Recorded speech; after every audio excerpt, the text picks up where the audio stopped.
Harrow Flats, Texas, 1884. The panhandle sky stretched flat and merciless in every direction. No clouds, no wind, nothing moving for as far as the eye could follow. Inside the courthouse, a man was reading a death sentence. She sat there, wrists in iron, spine straight, eyes fixed on the middle distance, not because she wasn't afraid, but because she had run out of places for the fear to go. The whole town had come to watch. Not one of them was standing beside her. Then the rear door of the courtroom, heavy, dry-hinged, untouched through 4 days of proceedings, swung open. Footsteps, slow, unhurried. A man walked in and said 3 words that stopped the room cold. They said the trial would be fair. They lied. The courthouse in Harrow Flats, Texas, sat at the dead center of Main Street like it owned everything around it, which, in the ways that mattered, it did. Squat and sun-bleached, timber walls warped from 15 summers of drought heat, a single ceiling fan that hadn't worked since before anyone thought to record when it stopped. The kind of building that looked official enough to make people forget they were supposed to think for themselves. Clara Reed had walked past that building every morning for 4 years. Head angled down, market basket on her arm, eyes tracking the dirt between her feet. The way you walk when you've learned that looking up invites conversation, and conversation invites questions, and questions eventually arrive at the one answer you can't give without making everything worse. She wasn't walking past it today. Today she was inside it, sitting. Chained, the iron cuffs were sized for a man twice her weight. They kept sliding toward her knuckles, and every time they did, the deputy, young, red-faced, 19 at most, would find something urgent to examine on the ceiling or the middle distance. The specific avoidance of a person doing something he hasn't examined too closely and has decided not to start examining now. Clara kept her hands resting in her lap and let him look wherever he needed to look. She had learned that particular discipline early. Take up less space than your body requires. Move quietly through rooms that don't fully acknowledge your right to be in them. People who'd never had to do it consistently mistook it for defeat. But Clara had known the difference between surrendering and surviving since she was 8 years old, and she was not going to explain the distinction to a deputy who hadn't yet developed the vocabulary for it. The courtroom had filled an hour before proceedings were set to begin. That was the first tell. People in Harrow Flats didn't arrive anywhere early unless there was food being given away or a spectacle being promised. No food today. The pews, because the courtroom had been a Baptist church before anyone's memory, and still bore the pews to prove it, were packed elbow to elbow, hand fans stirring the October air that hadn't broken yet into anything resembling cool. Children balanced on the ends of benches with their legs swinging. A woman in the 3rd row had brought needlework and was doing it. They had come for a show. A servant girl on trial for murder. Poor, nobody, alone. The story had been circulating through Harrow Flats before Clara had even been formally charged. She'd heard its shape through the wall of her cell in the evenings. The way rumors carry through plank walls in small towns, the consonants dulled but the outline intact. In the version the town was telling, she was jealous, calculating, patient in the way that people with nothing to lose could afford to be patient. She had, in fact, nothing to lose. But calculation had never been part of it. Mayor Silas Brent had been found dead in his bedroom on the morning of October 3rd, 1884. Clara had been in the house. Clara had been the only one acknowledged as being in the house, which was a different thing from being the only person who had actually been in it, though no one seemed particularly motivated to explore that distinction. Prosecutor Aldous Pike stood at the front of the room with the bearing of a man who had spent 30 years learning to fill spaces with authority. Broad through the chest, white mustache waxed at the ends. A voice that originated below the sternum and arrived in a room before the rest of him had finished entering it. He was skilled at his work. Clara could acknowledge that without qualification, the way you acknowledge a well-maintained tool regardless of what it's being used to build or tear down. He held up the evidence first, a small dark glass bottle, no larger than a perfume vial, white paper label with handwriting on it. He turned it slowly between his fingers, the way a minister holds a text before a sermon, the gesture doing half the argument before a word was spoken. Belladonna. The word dropped into the room and spread, deadly nightshade, a substance so potent that a dose no larger than what fits on the tip of a finger administered correctly will stop a grown man's heart within hours. It dissolves without color. It carries no odor in solution. It is completely indistinguishable from the nightly digestive tonic Mayor Brent had been taking for 2 years.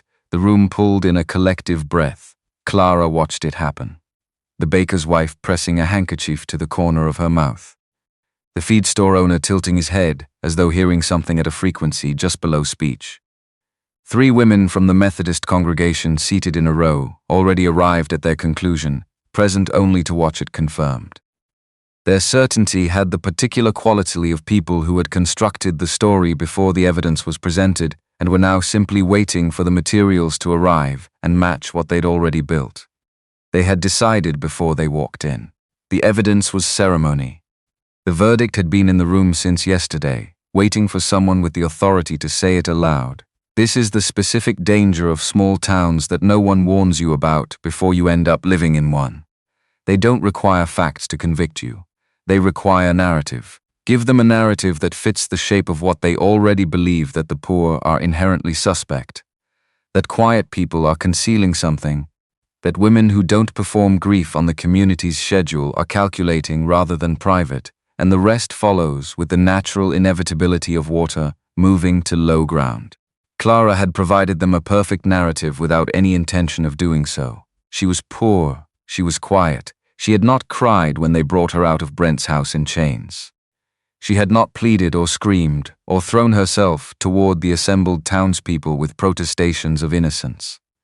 She had walked out through the front door with her eyes on the ground and her spine straight, and the town had watched this happen, and the silence she maintained as they dragged her away had been entered into the unofficial ledger of her guilt before a single piece of evidence was examined.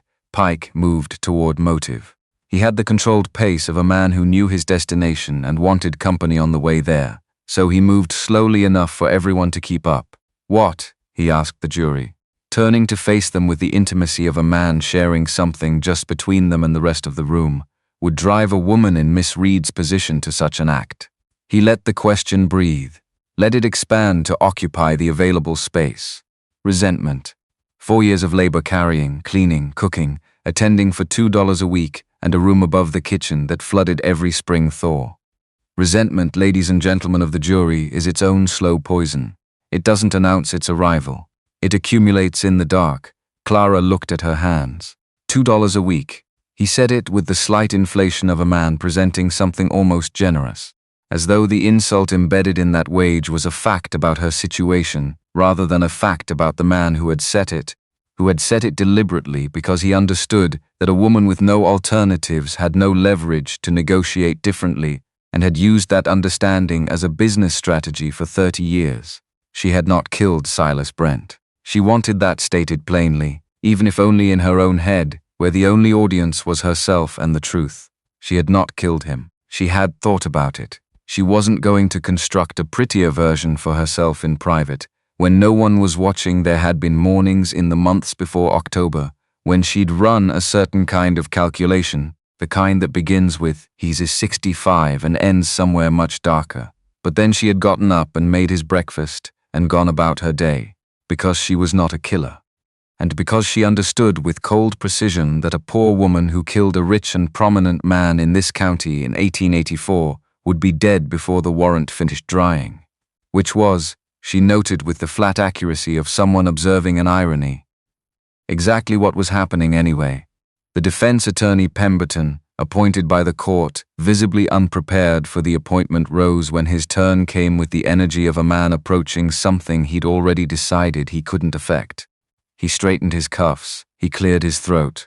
He looked at the jury with the expression of someone composing an apology in real time. "There is," he began, and appeared to lose conviction before the sentence was complete, "no direct evidence placing the poison in Miss Reed's possession prior to its alleged use." Another pause. "The prosecution's case rests entirely on circumstance." Judge Cyrus Holt looked at him with the flat endurance of a man who has encountered every variety of courtroom inadequacy and no longer bothers to be surprised. "Thank you, Mr. Pemberton." Pemberton sat down. 4 years of Clara Reed's life, distilled to 2 sentences, and he sat down. She didn't look at him. She looked at the floorboards between her feet, the same pine planks she could have described from memory, because she had cleaned this room twice yearly for the ladies' auxiliary luncheons, on her knees with a stiff bristled brush, and she knew every board's particular warping and every gap between them without having made a conscious decision to learn any of it. Mera was the discipline she had developed in the absence of any other form of property. She had no land, no savings beyond what fit in a small tin box, no name that appeared in any document anyone thought worth filing. So she kept her own records, precisely, comprehensively, in the part of her mind that had never been searched or confiscated.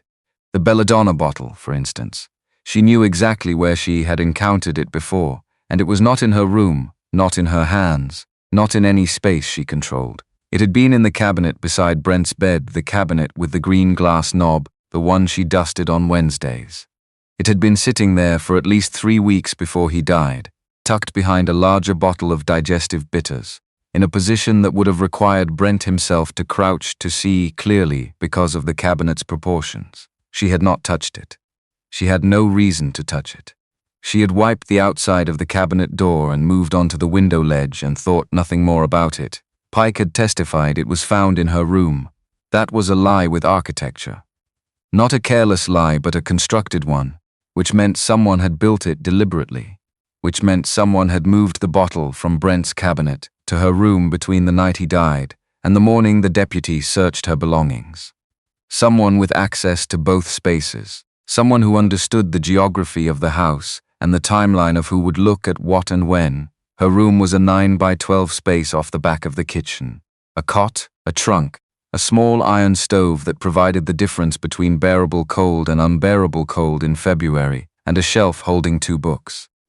The Bible left by the housekeeper before her and a medical almanac from 1871 that had been in the house when she arrived, and that she had taught herself to read from at age 12, because it was there, and because she had understood early that knowledge was the one form of property that couldn't be removed without her consent. No poison had ever been in that room. Not ever.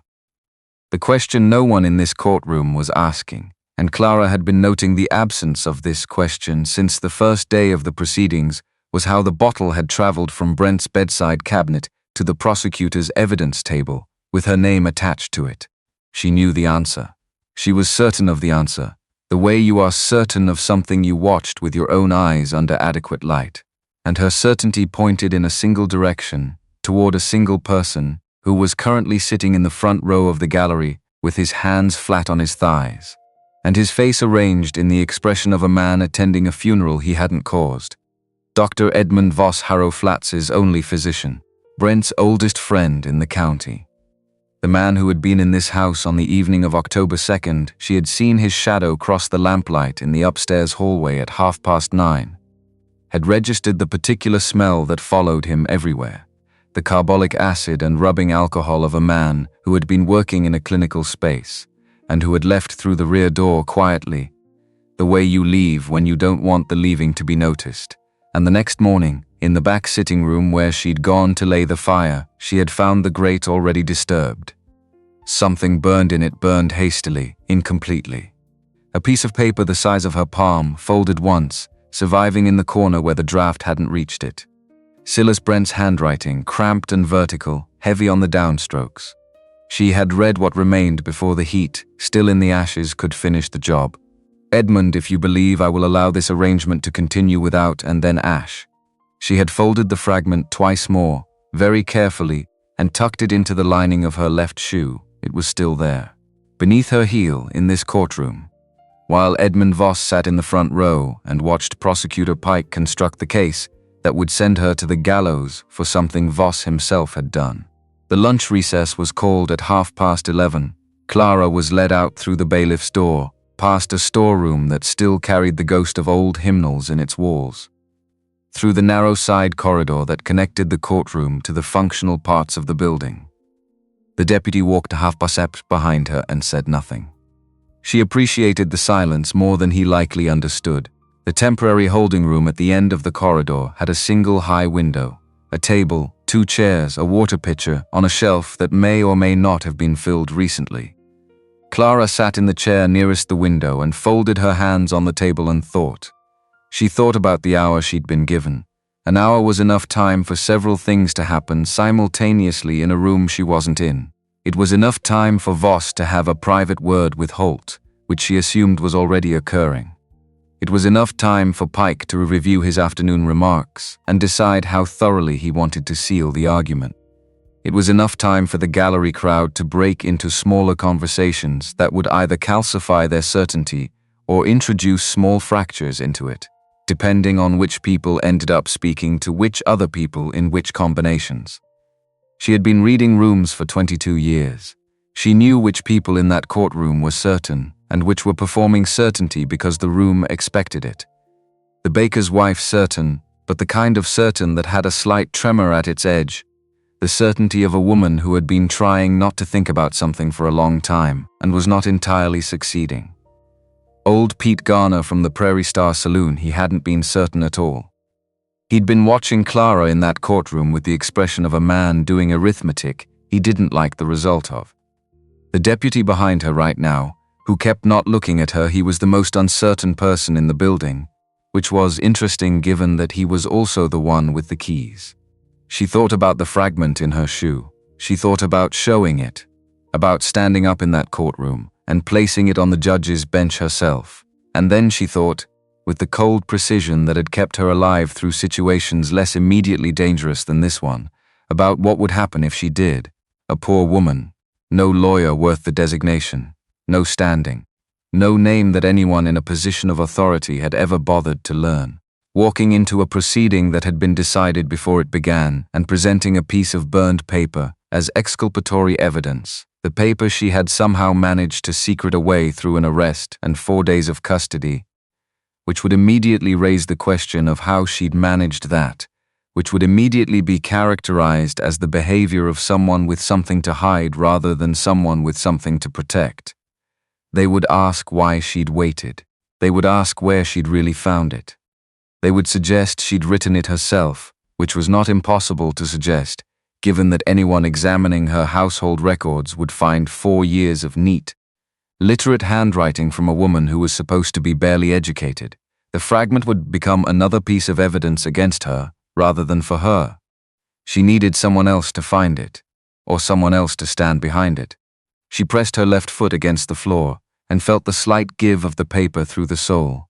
The window above the table showed a strip of October sky, blue and ruthless, the kind of clear that didn't make promises about anything except that it was itself. She heard the door, not the deputy he'd stepped into the hallway.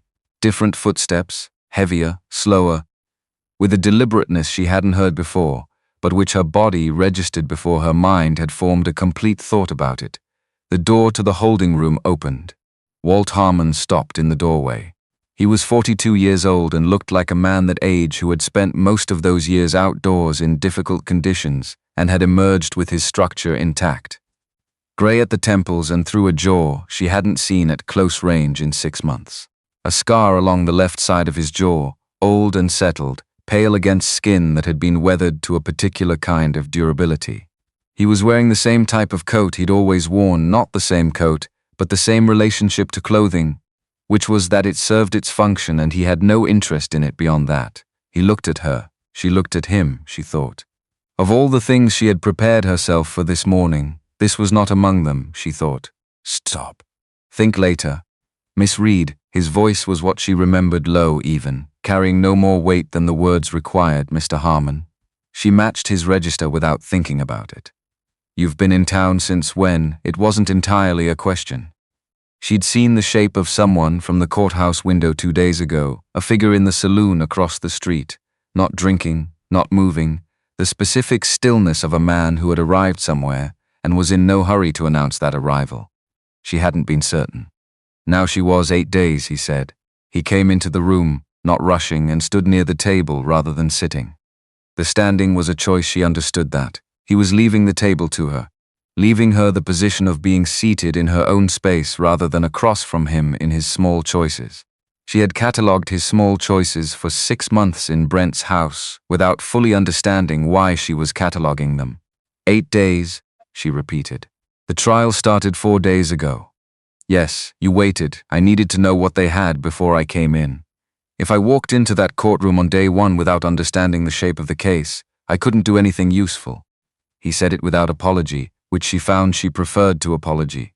And I needed time with the county clerk's office. She looked at him. Why the clerk's office? Because the question that matters isn't who was in the house when Brent died. The question is who gains from his dying when he did, rather than 2 years from now when his heart did it without help. Walt moved the second chair and sat down, not across from her but at the corner of the table, reducing the confrontational geometry of the thing. Brent was 65 with a documented cardiac condition. Anyone who wanted something from him involving waiting could have waited. Someone chose not to. The clerk's office was where I started looking for why. Clara was quiet for a moment. The will, she said. Something in his expression confirmed what she'd already begun to understand. Brent filed an amended will with the county clerk on September 27th, 6 days before he died.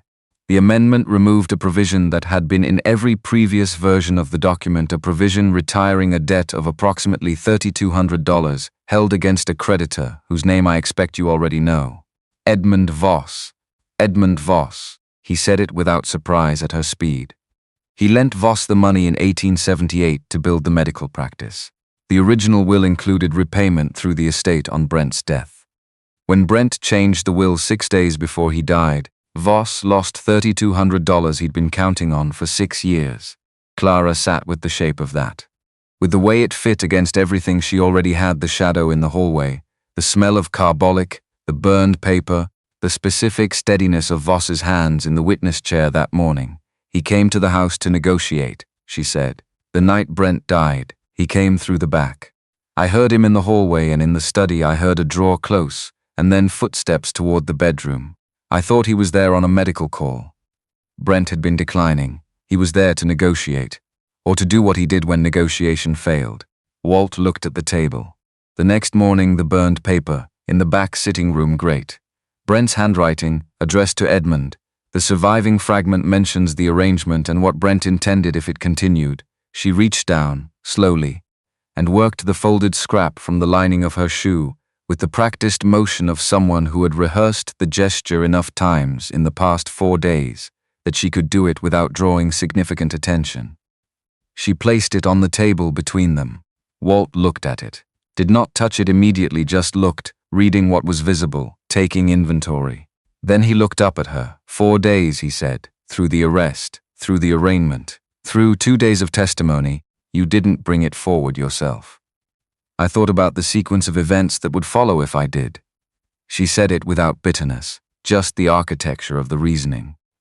A woman in my position producing evidence she'd concealed through her own arrest and custody would be asked how she managed that, why she waited, and whether she'd fabricated it. The fragment becomes another item in the case against me rather than against Voss. Walt was quiet for a moment. You needed someone they'd listen to. Yes. He picked up the fragment then, carefully holding it at the edges. Read what remained of the text. Set it back on the table without returning it to her, which she understood it needed to be in his pocket now, not hers. There's something else, she said. He waited. The medical log. Brent kept records of every house call, every charge, every prescription. I organized those records. The log shows no medical visit from Voss in the 5 days before Brent's death. His next recorded call is October 4th, the morning after, when he came to certify the cause of death. She kept her voice even. A doctor who had no documented medical reason to be in his patient's house the night before that patient died. Walt looked at her for a moment with the particular quality of attention she had catalogued 6 months ago in Brent's hallways. Not assessment, not calculation, just the clean receptiveness of a person who has decided that what you're saying is worth hearing completely before he forms a response. The household records, he said. Where are they? County clerk has copies. The originals are in Brent's study, which is under estate management. But I kept duplicates of the monthly accounts in my own hand. It was my system. I ran parallel copies in case the originals were ever questioned. She paused. They're in the trunk in my room, the room that's been searched. The records weren't removed. They're not the kind of thing that looks like evidence to someone who doesn't know what they're looking at. Walt absorbed this. Then, tomorrow morning, when Holt asks if you have a final statement, say yes, and then wait, he said. Just wait. She looked at him across the table. At the face that gave very little voluntarily and had apparently decided this was a sufficient briefing. She thought about asking what specifically she was waiting for. She thought about asking what he had in the clerk's office. What he'd been building for 8 days while she sat in a cell and a courtroom and thought about her own death in the particular practical terms that people think about their deaths when the timeline has become specific. She thought about asking how certain he was. She didn't ask any of it, because she had read enough of his choices in 6 months to understand that what he was offering was real, not reassurance, not promise, but actual work, actual preparation, and the kind of certainty that came from having done the work rather than from wanting her to feel better. "All right," she said. He stood, picked up the burned fragment and placed it in the inside pocket of his coat. Looked at her one more moment, not lingering, not sentimental, just the look of a man confirming the position of something he intends to return to. Then he left. The deputy came back 2 minutes later with fresh water. Clara drank it, standing at the window, and looked at the strip of October sky, and thought about what she'd just done, which was place the only piece of physical evidence she possessed in the hands of a man she'd spoken to 3 times in her life. She did not think about whether this was wise. Wise had not been available to her for 4 days. She thought instead about what she knew of those 3 conversations, and about the 6 months of small choices catalogued in the back of her mind, and about the fact that Walt Harmon had come back to Harrow Flats after 8 days of investigative work she hadn't known he was doing. Had spent those 8 days constructing something before he walked into her holding room rather than walking in on day 1 with nothing but goodwill and a revolver. She pressed her left foot against the floor. Old habit reaching for the paper that was no longer there. The afternoon session opened with Pike summarizing. He had additional material to present. He always had more to present, the particular quality of a prosecutor who treated thoroughness as its own form of argument. He went over the timeline again. The manner of the poison again. The character of a woman who, in his framing, had spent 4 years nursing a resentment that had finally become something with consequences. He said she had never cried when Brent died. He said this with the specific weight of a man who understood that a room full of people had already decided what a woman's grief should look like and when it should appear, and was now inviting them to confirm that Clara's failure to perform on schedule was evidence of something. She had not cried. She had not cried because she had been the one who ran into the hallway and called for help, and then stood outside the bedroom door while the sounds inside became the sounds of someone dying.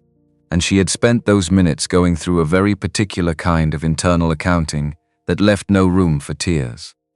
She had been calculating whether she had touched anything unusual that day, whether anything in her recent behavior could be characterized as suspicious, whether the burned paper in the sitting room grate had been visible to anyone else before she reached it. Tears required a luxury of singular feeling she had not possessed in those minutes. She did not explain this to the court. No one had asked. Pemberton, when it was his turn, stood for slightly longer than he had in the morning. He looked at his notes. He looked at the jury. He opened his mouth and appeared to make a decision, not a large one, but a real one. The decision of a man who has been trying to determine how much risk his integrity requires of him, and has reached an uncomfortable number. "I want it stated plainly in the record," he said, and his voice had found a harder quality than it had carried all day, "that the evidence presented by the prosecution is entirely circumstantial. No witness has placed the poison in the defendant's possession. No witness has testified to any direct action by the defendant on the night in question. The prosecution has constructed a character and asked the jury to convict the character rather than an act." He stopped. "That is not the standard this court is supposed to apply." Holt raised his gavel. Pemberton sat before Holt needed to use it, but he sat squarely and didn't look apologetic about what he'd said, which was different from how he'd sat all day. Holt set the gavel down. "Looked at Clara, Miss Reed. At this juncture, the court invites the defendant to offer any final statement before this session concludes, and the matter is submitted to the jury." The room adjusted itself, the particular shift of an audience that had settled into one rhythm being asked to recalibrate for a new one. Clara felt the weight of every eye in the room change direction. She thought, "Tomorrow." Walt said tomorrow. She thought, "He said when they ask if you have a final statement." This is the question. This is when, but Holt was watching her now, and the jury was watching her now, and something in the accumulated pressure of the room, the 4 days of silence. The 2 years before that of a different kind of silence, The 22 years before that of learning to make herself small enough to survive all of it, gathered in her chest, and became something that was less than a decision and more than a reflex. She looked at Voss in the front row. He was looking back at her, steady. The steadiness of a man checking the position of something he believed was contained. Yes, Clara said, the word was quiet, not urgent, not performative, just accurate, the word that answered the question that had been asked. And then the back door of the courtroom opened, not with drama, just the ordinary creak of wood on dry hinges. The sound a door makes when someone opens it at a normal speed with a normal amount of force. Followed by footsteps that were neither rushed nor slow. The footsteps of a person who had decided on their pace and saw no reason to adjust it for the room's comfort. The room stiffened before it saw him. Clara felt it, the collective alteration of posture, the held breath that moved through the gallery like a signal through wire. Walt Harmon walked down the center aisle of the Harrow Flats courthouse. She did not turn to watch him come. She did not need to. She tracked his progress by the redistribution of attention in the room, the gallery's eyes moving from her to him. And then, held there, the jury leaning slightly back, Sheriff Tom Deaver going very still beside the side door. He walked the length of the aisle and stopped at the front and stood behind her left shoulder. Not touching, not announcing, just there. In the specific position of a person who has placed themselves between someone and the door. Judge Holt looked at him with the controlled irritation of a man whose proceedings have been interrupted by something too significant to dismiss with a gavel. "Sir, you are disrupting, she's my wife." 3 words, and the room stopped. Not the noise stopping of surprise, something more fundamental than that. The stopping of a collective certainty meeting something it hadn't accounted for and needing a moment to process the revision. The room held its breath for 3 full seconds after Clara sat down. 3 seconds is longer than it sounds. Long enough for a man to decide whether to commit to the story he's been telling or cut his losses and find a new one. Long enough for a courtroom full of people who came expecting a verdict to realize they might be getting something else entirely. Long enough for Edmund Voss to make a choice, and for that choice to be visible on his face before he'd finished making it. He chose to fight, which was, Clara noted, exactly the wrong choice. But men like Voss had spent their entire professional lives being the smartest person in most rooms they entered, and that kind of history made it very difficult to recognize the specific room where intelligence alone was not going to be sufficient. "Your Honor," Voss's voice was controlled. Not quite as controlled as it had been in the witness chair the day before, but close enough that most of the room wouldn't detect the difference. "I move that this theatrical display be stricken from the record. The defendant has had counsel present throughout these proceedings. The introduction of alleged evidence at this stage, without proper authentication and without notice to the prosecution. The defendant's counsel," Walt said, from his position at Clara's shoulder, said 23 words over the course of 2 days of testimony. He did not raise his voice. He didn't need to. I counted. Pemberton, to his credit, did not dispute this. Judge Holt pressed his fingertips to the bench and looked at the ceiling for a moment with the expression of a man reviewing the sequence of decisions that had deposited him in this particular morning. Then he looked at Voss, then at Walt, then at Clara, then at the small burned scrap now sitting at the edge of the clerk's table. Bailiff. Holt's voice had lost some of its earlier authority. Not all of it. The man had been running courtrooms for 20 years on sheer position, and old habit ran deep, but enough to be audible to anyone paying attention to the quality of his voice rather than just its content. "This court will take a recess." 1 hour. The bang of the gavel was slightly more forceful than the situation required. The sound of a man who still had the tool of his office even if the authority had gotten complicated. The room exhaled and immediately divided itself into clusters of conversation, the particular noise of a crowd that has witnessed something unexpected and needs to process it in company. Clara was led to the side door by the deputy, who had said nothing since the morning and whose silence now had a different texture, not the silence of avoidance, but the silence of a man thinking hard about something he hadn't expected to be thinking about. The side hallway was narrow and carried the smell of pine resin and old paper. A coat hung from a hook on the left wall. A window at the end looked onto the alley between the courthouse and the land office. The deputy stopped at the conference room door and held it open. "My sister worked for a man like that," he said as Clara passed. In Lubbock, 3 years, he stopped. Nobody asked questions then either. Clara looked at him. He was 20 at most, possibly 19, with the particular youth that still showed around the jaw and eyes of someone who hadn't yet been pressed flat by enough time and enough of the weight the world put on people who kept its machinery running. "What's your sister doing now?" Clara asked. Something moved across his face. "Laundry work. Makes her own hours." "Good," Clara said. He closed the door. The conference room was small enough that the chair legs nearly touched all 4 walls. Clara sat in the chair nearest the window and put her hands flat on the table and thought about the hour.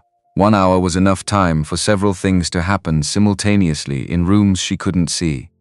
It was enough time for Voss to speak privately with Holt. She assumed that was occurring right now, had been occurring since the gavel fell. It was enough time for Walt to do whatever he'd been building toward, which she still didn't know in complete detail. It was enough time for the courtroom crowd to sort itself into those who were reconsidering and those who had hardened further. Because disruption never moved a crowd. Uniformly, it pushed the flexible toward flexibility and the rigid toward rigidity. And the question was always which group was larger. The door opened. Not the deputy Walt. He pulled the second chair from the table but didn't sit. He put one hand on the back of it and stood there in the position that gave him clear sight lines to both the door and the window without making a production of the choice. "Voss is with Holt," Walt said, "I assumed. Diva is standing outside that door." He meant Holt's office, not this one. Not listening, just present, which was its own statement from Tom Diva. 2 days of standing in the wrong location and choosing proximity to power over proximity to truth. This morning he had chosen differently. By a margin of about 12 inches of hallway, and the 12 inches mattered. The letter, Walt said. Danny's letter from the desk drawer. Holt set it aside. "It's with my paper on the clerk's table." "Correct. Which means it exists in the record as produced, but hasn't been formally entered as evidence. Someone with standing could argue for its consideration before sentencing." He paused. "Holt is going to come back from this recess having found a procedural basis to move directly to sentencing. He's been decided since before this started, and speed gives him the most cover. Then what does the hour accomplish?" "The hour is for the town," Walt said. "People talk during a recess. They've been sitting in that room for 2 days receiving a particular version of events. They just watched you stand up and offer a different one. Right now they're in the street, or the saloon, or on the boardwalk asking each other what they actually know." He paused. "Some of them know things." She thought about the baker's wife's particular brand of averted certainty. About old Pete Garner watching her in that courtroom with the arithmetic expression. About Dorothea, who had covered for her twice in 4 years, and who had been in this building every day of the trial and hadn't said a word yet. "They're afraid," Clara said. "They are. Voss has been here 22 years. Brent was the most powerful man in the county for 30. The people who speak up go home to the same town afterward." Walt's jaw moved the slight tightening that was his version of confirming a calculation he didn't like. "Yes, so what makes today different from every day before today when none of them said anything?" He looked at her. Not through her, not past her, not at the version of her the room had been addressing for 2 days. "At her you did," he said. "You stood up in that courtroom with a piece of burned paper and 4 years of accumulated knowledge, and you said it directly, with every reason available to stay quiet. That's not nothing." He paused. "People who've been sitting on what they know sometimes need to watch someone else go first." She considered that. The particular courage of going second underrated, in her opinion, because going first absorbed the full force of the unknown, while going second required choosing to follow despite having seen the cost. Both required something. They just required different things. "Can you get the letter entered as evidence?" she asked. "Danny's letter, not through this court as constituted. But I don't need it entered. I need the information in it to be in the room." He met her eyes. "Holt can't unread it. The jury can't unhear me naming the $3,200 debt and the will amendment. The recess gives people time to remember what they know and decide whether to say it." He paused. "When we go back in, I'll argue procedural grounds on the notification requirement. That gives Holt a face-saving reason to slow down rather than push through. And it gives Diva a reason to be somewhere other than the door. And if it doesn't work, then I have the marriage certificate, the constitutional argument, and the willingness to tie this case in procedural appeals, long enough that Voss makes another mistake. His voice was the ground underfoot quality she'd been cataloging since the hallway in Brent's house. Not promising comfort, just confirming that it was there. He's already made one this morning. Men who've been careful for years get sloppy when they're scared. He'll give us something else. Clara sat with that. With what it meant in terms of time, more nights in that cell, more mornings through the warped glass, more of the particular erosion that came not from one decisive blow but from small, relentless ones. She did not say this. She did not perform distress for the benefit of someone who might be moved by the performance. But something in her face must have carried part of it without her authorization, because Walt's expression changed not to pity, which she would have set aside immediately, but to acknowledgement, the registration of cost without the pretense that the cost wasn't real. "I know," he said. She nodded once. Precisely. He left. She sat in the small room and listened to the town through the walls, the register of voices, the community in the middle of an argument with itself, the particular music of collective recalibration. A woman's voice carrying over the others briefly before being absorbed. The sound of boots on the boardwalk, back and forth, the pacing of people who are standing still and in motion at the same time. When the hour ended, she walked back into the courtroom and sat down and felt the room's changed quality. The same faces, the same seats, the same light through the same windows. But the air was different, redistributed, tighter in some places and looser in others, the mark of a crowd that has been talking and has not reached consensus. She walked past the first row, where Edmund Voss was seated. She did not look at him, but she noted, peripherally, that his posture had changed since the morning. He was sitting straighter, the kind of straightness that came from decision rather than ease, and his hands were no longer flat on his thighs. They were interlaced, knuckle over knuckle, at the level of his belt, not steady anymore. She sat down. Walt took his position at her shoulder. She heard him settle the slight shift of a man adjusting his weight with the deliberateness of someone who intends to stand somewhere for a long time and is accounting for that in advance. Holt entered, arranged himself at the bench. His expression had the quality of something carefully composed, the face of a man who has had a conversation that did not go exactly as he'd hoped but has determined a path forward regardless. The court will reconvene. He looked once, briefly and involuntarily, at Walt. And this court's authority over these proceedings is not subject to disruption by outside parties regardless of. Edmund Voss stood up, not with the controlled intention of a man who has decided to speak. With the slightly uncoordinated motion of a body acting just ahead of the mind's final authorization, the giveaway of a man whose composure had been holding for 22 years and had found the particular morning it could not hold through. "I want to clarify my earlier testimony," Voss said. The room stopped, different from the silence after Walt's 3 words. That silence had been shock, the intake of something unexpected. This silence was recognition.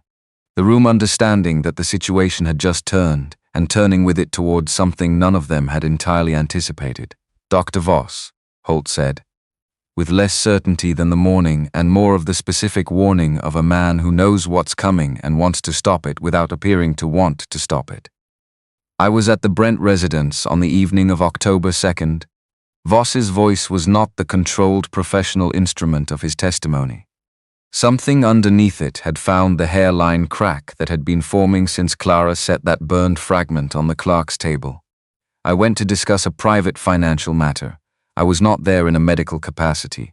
I did not record the visit because it was not a medical visit. The room absorbed this." Clara looked at his hands, still interlaced, still pressing, and the nature of this financial matter. Walt's voice came from behind her level, the question of one person asking another for information, no performance in either direction. Holt raised his gavel. Walt continued without looking at Holt.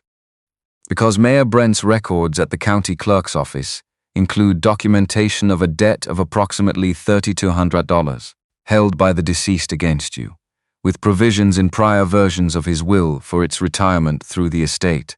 He paused. Provisions that were removed from the will filed 6 days before his death. Voss looked at Holt. A specific look, the look of a man checking whether the person he had been counting on was still in position. Holt had his gavel in his hand. He set it down on the bench without striking it. That told Clara everything about what had been said in the private office during the recess, and what had and hadn't been promised, and what Holt had determined he could and couldn't protect. I did not. Voss began. The medical log, Clara said. She had not planned to speak again in this session, but the room had created a space and the space required filling, and she was the one with the information to fill it. Dr. Voss's own records, which I organized as part of my household duties, show no documented medical house call in the 5 days preceding Mayor Brent's death. His next recorded visit after September 25th was October 4th, the morning after, when he arrived to certify the cause of death. She looked at Voss directly. A physician present in his patient's home for non-medical purposes the evening before that patient's unexplained death, with $3,200 of financial motive for that death to occur, is not a circumstance that the evidence in this case has previously been asked to explain. The room was completely still. This is fabrication, Voss said. But the word came out wrong too fast, too high in the register, the word of a man defending rather than dismissing. She has been constructing this accusation since her arrest to deflect Sheriff Deaver, Walt's voice, cutting across Voss's with the clean efficiency of a blade finding a seam. You've had access to the medical records since the second day of this trial. Deaver stood beside the side door where he had stood for 2 days. He looked at the floor, then he looked up. That's accurate, Deaver said. Quiet. The voice of a man who has been carrying something too long and has reached the moment where setting it down is the only available option. I've had the records. I intended to raise it through proper channels. He stopped. I waited too long. Holt picked up the gavel, set it down again, picked it up. This court will recess pending review of newly presented materials and witness statements. His voice had the texture of something stripped of its finish, not broken, just exposed. The defendant is released pending the outcome of that review. The gavel came down once. The room erupted not violently, but with the release of people who have been holding something and have been given permission to put it down. Clara sat in the noise and let it move around her and thought about nothing in particular for approximately 15 seconds, which was the first time in 4 days she had thought about nothing in particular. Then she stood up. The deputy removed the cuffs without being directed to. She rubbed her wrists, looked at her hands, looked at the room that was no longer a courtroom in the way it had been a courtroom an hour ago. She walked toward the side door, and for the first time in 4 days, no one stopped her. The afternoon light outside was the particular October light of the Texas Panhandle flat, honest, the kind of illumination that stripped the softness from things and left them in their actual proportions without apology. Clara stood on the courthouse steps and let it reach her, and thought about the specific difference between this and the warped glass version of the same light she'd been looking at through the holding room window for 4 days. The alley between the courthouse and the land office was empty when she turned into it. She had not gone looking for Walt, she had simply moved toward the quieter space and found that he had also moved toward it, which told her something about the calibration of his attention that she filed without comment. He stopped at the entrance to the alley, one shoulder against the corner of the building. She stood facing the whitewashed boards of the land office opposite. They were quiet for a moment. The marriage certificate, she said. Yes, my signature is on it. Yes, I didn't sign a marriage certificate. She said it without heat. Just the fact of it. Placed on the table between them the way she'd placed the burned fragment on the clerk's table an hour ago. My signature appears on the household contracts I signed with Brent. The contract I signed when I started working there in 1880, and the revised one in 1882 when he changed the wage terms. She paused. My signature looks like itself. Consistently, I would recognize it. Walt was quiet for a moment. The quality of his silence was not evasive. It was the silence of a man deciding how precisely to give an accurate account. A copy of your 1882 contract was available at the county clerk's office, he said. The marriage certificate was prepared in Calhoun County, with that signature reproduced alongside mine, with 2 witnesses who were present for the preparation of the document. Reproduced, she said. Yes, that's forgery. The legal term is document fraud. He said it the same way he said everything, without decoration, without the softening of euphemism. It's a criminal act under Texas statutes. She turned and looked at him directly. If it's discovered, if Voss's lawyer challenges it in a subsequent proceeding, He'll find witnesses who'll confirm the document's existence and will not volunteer information about its preparation. That's not nothing, he met her eyes. But you're right that it's a risk. A risk you carry, a risk I chose. Why? She said it the same way she'd asked the previous questions, not as a challenge but as a genuine inquiry, the request for accurate information from a person who had thus far provided it. He was quiet for a longer moment this time, long enough that she thought he might not answer, and then he did. When I got to Harrow Flats 8 days ago, I went to the county records first and the courthouse second. I read the trial docket, I read the arrest record, I read the initial statements. And then I walked past the courthouse and saw the gallery through the window, a building full of people who had come to watch a proceeding that had been decided before anyone sat down. And I thought about what would happen when that proceeding ended. He looked at the strip of sky above the alley. I thought about what the options were. What was buildable with what I had, in the time I had, for a woman who had been in a cell for 4 days with a piece of evidence in her shoe that nobody had bothered to ask her about. Clara absorbed this.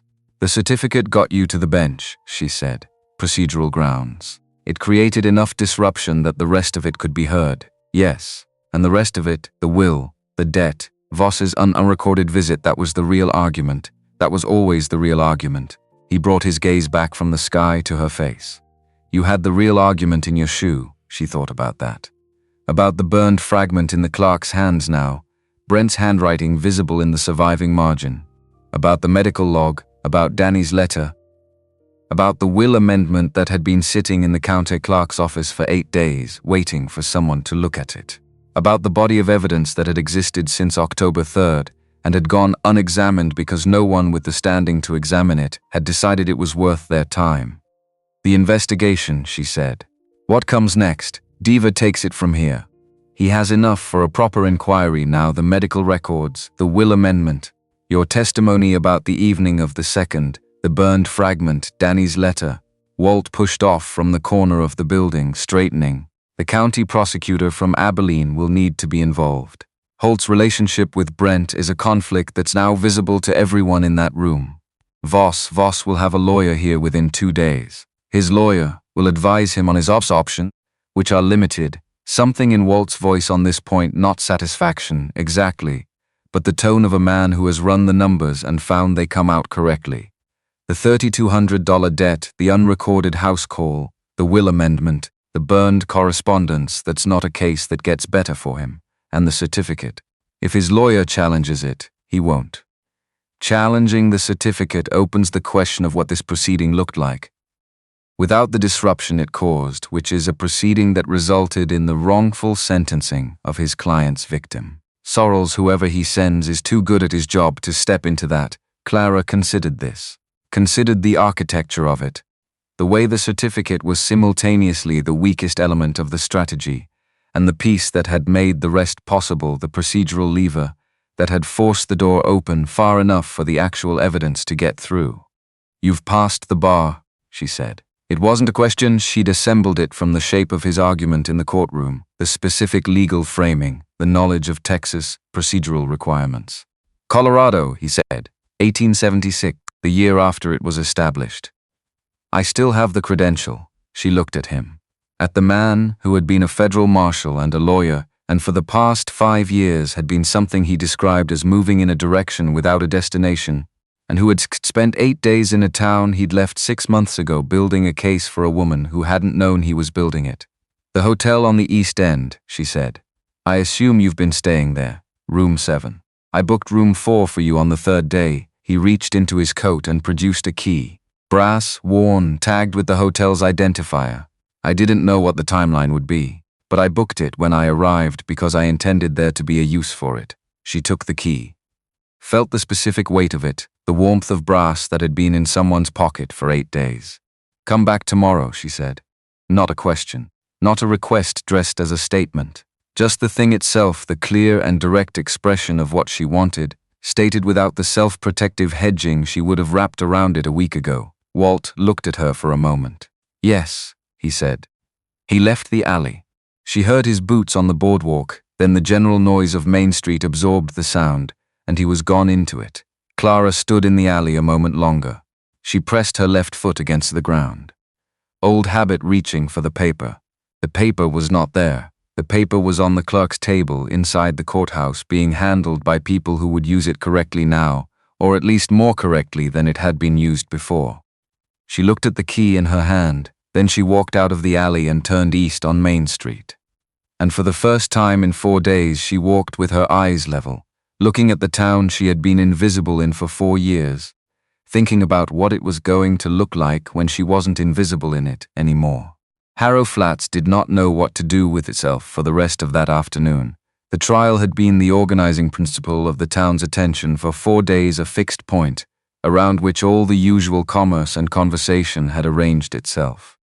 People had known where to be and what to think and how to feel about it, which were the 3 things a small town required to function with any sense of collective coherence.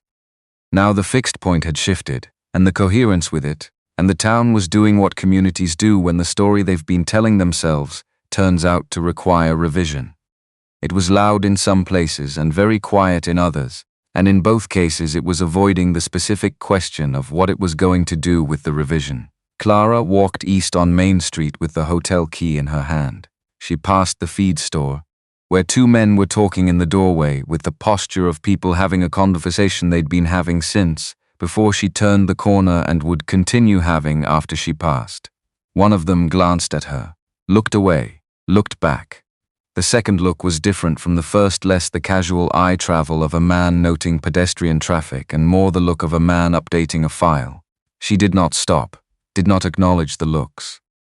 She was practiced at moving through spaces that were recalibrating their position on her, and the practice held even when the calibration was moving in a direction that might, eventually, be favorable. The baker's wife was sweeping the boardwalk in front of her shop. She stopped sweeping when Clara drew level with her and stood there holding the broom with both hands. Her weight shifted forward, the posture of a woman who has been working up to something and is now at the point where not doing it costs more than doing it, Miss Reed. Her voice was careful, carrying something in it that required care to carry. Clara stopped. I was at the mayor's 4th of July dinner in 1882, the baker's wife said. She was looking at the boardwalk, not at Clara's face, which Clara understood some things were easier to say to the middle distance. I saw something that evening that I told myself I hadn't seen, or told myself it wasn't what it looked like. She stopped, started again. I don't know if it's the kind of thing that matters now. With everything, tell Sheriff Deaver, Clara said. Not harshly. Just directly, the way she'd been speaking all afternoon, without the managed softness she'd been deploying for 4 years to make every interaction more comfortable for the person she was interacting with. He's taking statements. Whatever you saw is for him to determine the relevance of. The baker's wife looked up from the boardwalk. Her face had the specific expression of a woman who had expected something different from this conversation, gratitude perhaps, or absolution, or at minimum an emotional warmth that would make the discomfort of the confession feel retrospectively worthwhile. Clara could not provide that, not because she was incapable of generosity, but because what the baker's wife needed from this conversation was not within Clara's power to give. What the baker's wife needed was to make a choice, and she needed to make it herself, without Clara's emotional involvement making it easier or harder than it actually was. All right, the baker's wife said after a moment. I'll go this afternoon. Clara nodded and kept walking. Pete Garner was on his bench outside the Prairie Star, which was where Pete Garner was every afternoon at this hour, and had been, as far as Clara could determine, for the entirety of her 4 years in Harrow Flats. He was an old man of 70-something with musician's hands, and the kind of face that had been watching people long enough to have stopped performing reactions, and was now simply receiving information. He watched her come toward him, and he did not look away when she drew near, which was more than most people had managed today. She stopped. The girl who kept the Brent accounts, he said. Not a question, Clara Reed. She said. He absorbed this. I've known your back for 4 years, he said. Walking away from things, walking past things, walking with your head down, carrying something heavy. He turned his hat in his hands. I saw your arms 2 summers ago, at the post office. The sleeves were short and the bruises were fresh. And I thought, he stopped. I told myself it wasn't my business. You were wrong, she said. She said it simply, without anger. Anger was a fuel that burned through reserves she'd spent years accumulating. and she had no intention of spending it on conversations that could be handled on cooler fuel. But you can be right about the next one. Pete looked at his hat. I'm going to tell Diva what I saw. Good, she walked on. The hotel at the east end of Main Street had a narrow porch with 2 chairs that no one ever used because the morning sun hit the porch directly, and the afternoon shade came too late to make sitting there comfortable. Clara climbed the 2 steps and went through the door into the dim lobby with its smell of floor wax and old wood and the accumulated passage of years of travelers. The woman at the desk looked up. Her name was Margaret. Clara knew had known for 4 years, had exchanged pleasantries with twice yearly during the ladies' auxiliary events, had spoken to exactly as much as the social architecture of their respective positions required and no more. Clara set the key on the desk so it could be identified. Room 4, Margaret said. Top of the stairs, second on the left. Water pitcher was filled this morning, she paused. I'll send it up fresh, thank you.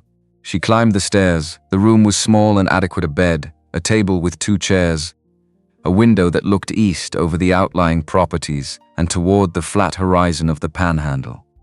Not the direction of the courthouse, not the direction of Main Street and the building where she'd been sitting in chains this morning. She noted this without making too much of it. She sat on the edge of the bed and let the afternoon settle around her. The things she felt were not simple enough to have simple names. There was something that was adjacent to relief without being relief exactly, because relief implied the danger was over, and the danger was not entirely over. Voss still had a lawyer coming. The investigation was not complete. The certificate Walt had placed in that courtroom was a document whose origins would not survive close examination. There was something that was adjacent to exhaustion without being that either, because exhaustion implied she had been straining and could now stop straining. And the truth was she had not been straining in the way the word usually meant. She had been very still for 4 days. Stillness of that quality required something different from strain and left behind something different from exhaustion. What she felt, she decided, was the specific sensation of a person who has been holding a position under sustained pressure for an extended period and has just been told they can stand down, and who is now discovering, with some surprise, that the body doesn't immediately know what standing down feels like because it has been maintaining the other thing for so long. She looked at her hands in her lap. The marks from the cuffs were still visible, reddened lines around each wrist, the skin remembering the contact. She pressed her right thumb against the mark on her left wrist and held the pressure and thought about the document Walt had put on that courtroom bench and what it meant that his name was beside hers on it. She was not going to think about that tonight. There was too much else to think about, and she was too tired, and the thinking required more clarity than she currently had access to. She was going to think about the investigation instead, about what Diva would need, about what timeline the county prosecutor from Abilene would operate on, about the medical log which was in a file in Brent's study under estate management, and whether the estate manager would make it available voluntarily or whether it would need to be compelled. She was going to think about Voss. The knock at the door came while she was thinking about Voss. She stood up and crossed the room and opened the door, expecting the girl with the fresh water. It was Walt. He was holding 2 plates covered with a cloth. He looked at her looking at him and appeared to assess the situation in approximately 1 second. The dining room closes at 4 on Sundays, he said. It's not Sunday, but Margaret told me you hadn't come down, and the kitchen was willing. She stepped back from the door. He came in, set the plates on the small table near the window, removed the cloth. Stew thick and dark, with cornbread on the side. 2 cups of coffee that were warm enough to steam lightly in the room's air. He sat across from her, and they ate in the particular quiet of 2 people who have been in a situation of high pressure together and are now in a situation of low pressure together, and are finding that the transition requires very little commentary. The stew was better than she'd expected. She ate carefully and consistently and did not leave anything in the bowl, which was a habit from years of eating when food was available rather than when appetite presented itself. A habit she'd tried to modify and kept not modifying because the body's learned behaviors were slower to update than the mind's understanding of them. Diva took 9 statements today, Walt said, when the meal had proceeded long enough to make conversation feel natural rather than like an interruption. The baker's wife. Dorothea, Pete Garner, Danny the livery boy, who it turns out saw Voss leaving through the rear gate at 9:20. On the night of the 2nd, he knows the time because he was expecting a feed delivery at 9:30 and was watching the road, 9:20. Clara had placed Voss in the hallway at approximately 9:30, inside the house, which meant he'd entered through one of the internal passages and exited through the rear gate. The timeline was consistent. The timeline was, in fact, tighter than she'd realized. The medical log, she said, Diva has it. He had the estate manager pull it this afternoon after the session ended. Walt wrapped his hands around his coffee cup. It confirms what you said. No recorded call in the 5 days prior. The last visit before October 2nd was a routine cardiac check on September 25th, and the will amendment, filed, dated, witnessed, notarized. Voss's debt provision removed September 27th. He paused. His lawyer is coming from Abilene. A man named Sorrells who is good at what he does. Clara looked at the window. The horizon was going orange at its edge. The beginning of the particular Texas sunset that was less beautiful than it was simply enormous. The sky taking up all available space and leaving no room for anything small. What will Sorrells advise him? She said. Cooperation, most likely. The evidence is not going to improve with time, and Sorrells will understand that. Walt set down his cup. There may be an offer. A reduced charge in exchange for a full statement on the record. She absorbed this. Reduced to what? Involuntary manslaughter, possibly. The argument would be that Brent's cardiac condition was so advanced that the dose administered would not have been fatal to a man in reasonable health, that Voss accelerated a death that was imminent rather than caused one that wouldn't have occurred. She looked at the stew bowl, at the table, at the window he killed him, she said. He went to that house because Brent had taken away $3,200 he'd been counting on for 6 years. He brought what he needed to do what he did. He chose the method that would be invisible and undetectable, and then he arranged for the detection to point at me. She said it in the same even voice she'd been using all day, not because she wasn't feeling it, but because the feeling was a different shape than the words usually used for feelings. That's not involuntary. No, Walt said. It's not, but a full statement on the record, with Voss's own account of what he did and how and why, is worth more to the permanent record than a harder charge with an uncertain outcome at trial. Sorrells knows that. The county prosecutor will know that. He looked at her directly. What I can tell you with certainty is that either outcome reduced charge with full statement or first-degree trial results in the same thing for you.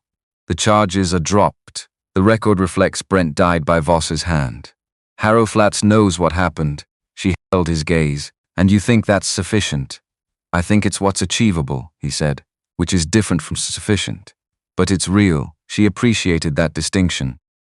The difference between sufficient and achievable was something she'd been navigating her entire life, and she found it a relief to be in a conversation where the distinction was being named rather than papered over. She looked at the window again. The orange had deepened and was spreading upward into the blue, the two colors existing in the same sky without competing, just occupying different altitudes. There's something else, she said. Something Diva told me this afternoon before the session. Walt waited. The amended will includes a provision I wasn't aware of. She had not been aware of it because her access to Brent's personal documents had extended only to the papers he needed her to file and organize, not to the documents he kept in the locked section of his desk. Diva had told her about it when he came to the courthouse corridor between sessions, quietly, with the manner of a man who was trying to give someone information she had a right to have, before a court made a decision about it. A provision for the woman of my household, whose service has been of value to this property. 40 acres on the southwest edge of the Brent estate. Walt was very still for a moment. He didn't use your name, he said. He never used my name. She said it without bitterness, with the flat accuracy of a person describing a weather condition. Diva thinks the household records 4 years of accounts in my handwriting combined with Dorothea's testimony about my role would be sufficient to establish that I am the woman the provision refers to. There's to be a separate hearing on it, later this week if the investigation timeline allows. She paused. He also thinks the estate lawyer from Abilene might challenge it on the grounds of the provision's ambiguity. Who's the estate lawyer, Alcott? Out of Abilene, Walt appeared to run a brief internal calculation. Alcott is thorough and he'll do what the estate pays him to do. But the household records are strong, and if Voss's reduced charge goes through, the estate's position becomes complicated. The primary beneficiary is a confessed killer, which creates additional legal exposure for anyone who argues aggressively on behalf of that estate's other provisions. He paused.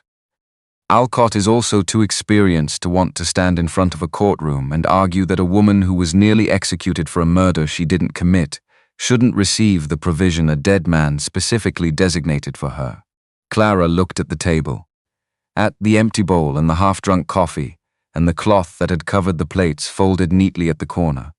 Because Walt Harmon had folded it when he removed it, without being aware of having done so, the reflexive order of a man whose relationship to small tasks was to complete them fully, rather than leave them half-done. 40 acres.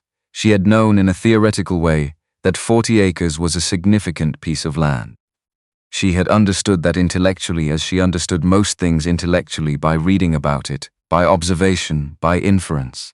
She had not until Diva said the words to her in that corridor, understood it as something that might be specifically hers. The 40 acres on the southwest edge of the Brent estate, where the land was flat and the soil was reasonable, and a creek ran along the northern boundary for about half the year. Land she had looked at from the kitchen window every morning for 4 years without thinking of it as anything except the view from where she was standing. "I've never owned anything," she said. She said it plainly. Not as a bid for sympathy, she wasn't in the business of bids for sympathy, but as a fact that was relevant to the conversation. A data point without which her response to this particular piece of information couldn't be accurately interpreted. "I know," Walt said. 2 words. The same 2 words he had used in the holding room yesterday and in the hallway through the bars the night before that. They landed the same way each time, without the softness of consolation, without the slight condescension of reassurance. Just the acknowledgement, just, "I know." The statement of a man who has taken in information and confirmed its receipt. She looked at him. "Come back tomorrow," she said. "I want to talk through the land hearing, what to prepare. What Alcott is likely to argue and how to counter it." He nodded, stood, collecting the plates and the cloth. Set them beside the door with the efficiency of a man who doesn't perform domesticity as a demonstration, but doesn't avoid it as a statement either. He paused at the door. Walt, her own voice, saying his name.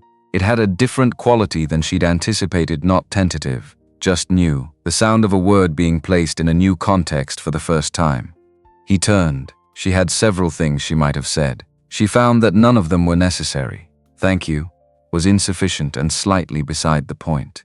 Any of the more complex things she might have said were true but premature, belonging to conversations that required more time and more settled ground than they currently had. "Tomorrow," she said. "Early. I'll be here at 8, he said. He left. She sat at the table for a while after the sound of his steps faded and let the evening proceed without her commentary on it. The sunset finished its business outside the window. The room went dim and she lit the lamp on the shelf and sat in the amber light and thought about 40 acres and a provision in a dead man's will and the specific shape of a future that was, for the first time in her life, not entirely determined by forces outside her control. The investigation opened formally on a Tuesday.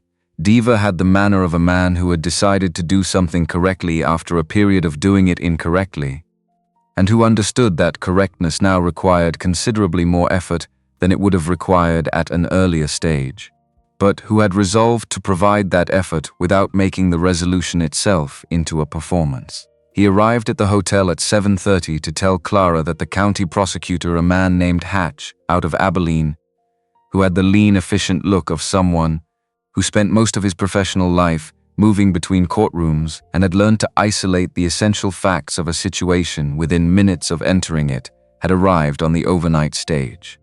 Hatch wanted to speak with Clara first. The sheriff's office had been rearranged for the purpose, extra chairs brought in from the holding area, positioned near the desk in the closest approximation to formal that the space could produce without pretending to be something it wasn't. Hatch was 45 and wore his experience in his eyes rather than his face. The eyes of a man who had processed too many situations that were variations on the same fundamental human failure. He had a notepad and a precise manner that was direct without being harsh, the professional economy of someone who understood that the person across from him had already endured 4 days of something that should not have occurred. He asked Clara to describe, in her own order, beginning wherever she chose, everything she had observed in the Brent household in the weeks preceding October 3rd. She started with September 25th, the date of Voss's last recorded medical visit. She described that visit in detail. His arrival through the front door at 2 in the afternoon, the length of his stay, the audible but indistinct quality of his conversation with Brent in the study, which had the register of a conversation about something other than cardiac health. She described Brent's particular silences in the days that followed, which she had learned to read the way you read weather, not from what was present but from what was conspicuously absent. She described the evening of October 2nd, the time Voss arrived, the route he took, the sound she heard from the upstairs corridor, a drawer closing with the careful quietness of someone who didn't want the closing noted, the shadow crossing the lamplight, the specific combination of carbolic acid and rubbing alcohol that followed Edmund Voss into every room he entered, the professional signature of a man who had been working in a clinical space, unmistakable to anyone who had spent 4 years in a household where he made regular calls. She described finding Brent in the morning, what she did immediately after. And then after the people came and went and the house emptied of everyone except the essential machinery of death and its official recognition, going to the back sitting room to lay the fire. Finding the grate disturbed, the burned fragment, the choice she made in the next 30 seconds, Hatch wrote everything. He asked 3 clarifying questions, all of them timeline specific, the questions of a man constructing chronology rather than narrative. He thanked her for her account and told her he would need to speak with her again before the week concluded. Walt had been present throughout, standing near the wall. Not participating, not inserting himself, simply occupying the room in the way that his presence had a stabilizing effect on the geometry of situations he entered, without him needing to do anything active to produce that effect. When Hatch stepped out to speak with Diva, Walt looked at Clara and said nothing, which she understood to mean the interview had proceeded as anticipated, and there was nothing to add to what she had already experienced. Diva returned 20 minutes later. Voss has retained counsel, he said, without preamble, a man named Horace Sorrells, out of Abilene. Criminal defense, primarily been practicing there for 18 years, knows the circuit judges, knows how the district prosecutor's office operates. He paused. He arrived on this morning's stage about an hour after Hatch. What's his reputation? Walt asked. Thorough. Doesn't take cases he doesn't think he can work with. The fact that he's here means he thinks there's something to work with. Diva rubbed the back of his neck. He's already asked for a meeting with Hatch before noon. Offer on the table, Walt said. Not a question, that's my read. Diva looked at Clara. Hatch is going to want the full sworn statement regardless of what charge sits under it. The statement is the thing that matters for the permanent record. Clara looked through the sheriff's office window at the courthouse across the way, the building that had been the organizing center of her universe for 4 days and was now simply a structure on a street, its proportions unchanged, its position identical to yesterday, everything about its exterior exactly as it had always been. The building hadn't changed. Her relationship to it was entirely different. What do you need from me today? She asked Diva. Nothing today. Tomorrow possibly Hatch will want you to walk him through the household records. The organizational system, the cross-referencing, the way you dated the account entries. He paused. Your records are what makes the medical log argument work. The way you correlated Brent's household accounts with Voss's visit dates makes the 5-day gap visible in a way that a standalone medical log doesn't. I'll be available, she said. She left the sheriff's office with Walt and they walked back toward the hotel, not precisely side by side, but in the close proximity that had developed over the past days, into simply the way they occupied shared space without announcement, without formal arrangement, with the natural ease of people who have stopped needing to account for the fact of each other's presence each time it occurs. At the hotel door, she stopped. Sorrells, she said. If he challenges the certificate, Walt had clearly been running this calculation since the previous evening. He won't. Challenging the certificate on fraud grounds requires him to argue that the proceeding was materially affected by a fraudulent document, which means he has to characterize the disruption in detail, which means he has to describe what the proceeding looked like before the disruption, which is a proceeding that was 40 minutes from sentencing an innocent woman based on evidence his client planted. He paused. Sorrells has been practicing for 18 years. He'll read that sequence in about 60 seconds and decide the certificate is a foundation he'd rather build on than demolish. He'll use it as leverage, she said.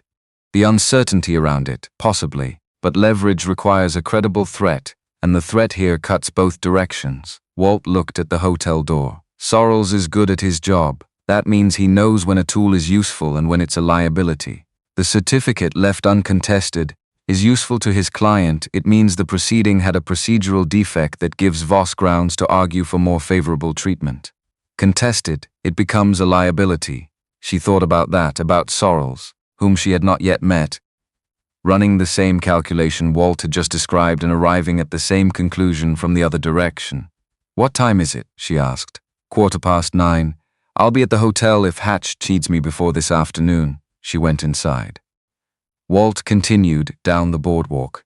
She climbed the stairs to room 4 and sat at the table near the window and looked at the eastern horizon through the glass and thought about the shape of the week ahead, which was not a shape she could fully see yet, but was beginning to have discernible edges. That was more than she'd had 4 days ago. It was, for now, sufficient. The investigation took its shape over the next 3 days, with the methodical pace of proper legal work, which was slower and less dramatic than what had happened in the courtroom, but considerably more durable. Hatch took statements from 9 people on the first day, 11 on the second. The baker's wife described what she'd seen at the 4th of July dinner: Brent's hand on Clara's wrist, and the specific quality of his grip when he thought no one was watching, and the way Clara had not reacted, which was, in retrospect, worse than reacting, the reaction of a woman who had learned to absorb that kind of contact without response, because response made things worse. Dorothea described 3 years of a household managed with the efficiency of someone who understood that the alternative to doing everything correctly was a physical consequence. The stable hand who had delivered feed to the Brent property in September described seeing a light in Brent's study at an hour when the study was usually dark, 2 nights before the death. Danny, the livery boy, gave his statement and came out of the sheriff's office, looking like a person who has been carrying a weight and has set it down and is both lighter and slightly unsteady without it. Pete Garner went in on the second afternoon. He was in for 40 minutes.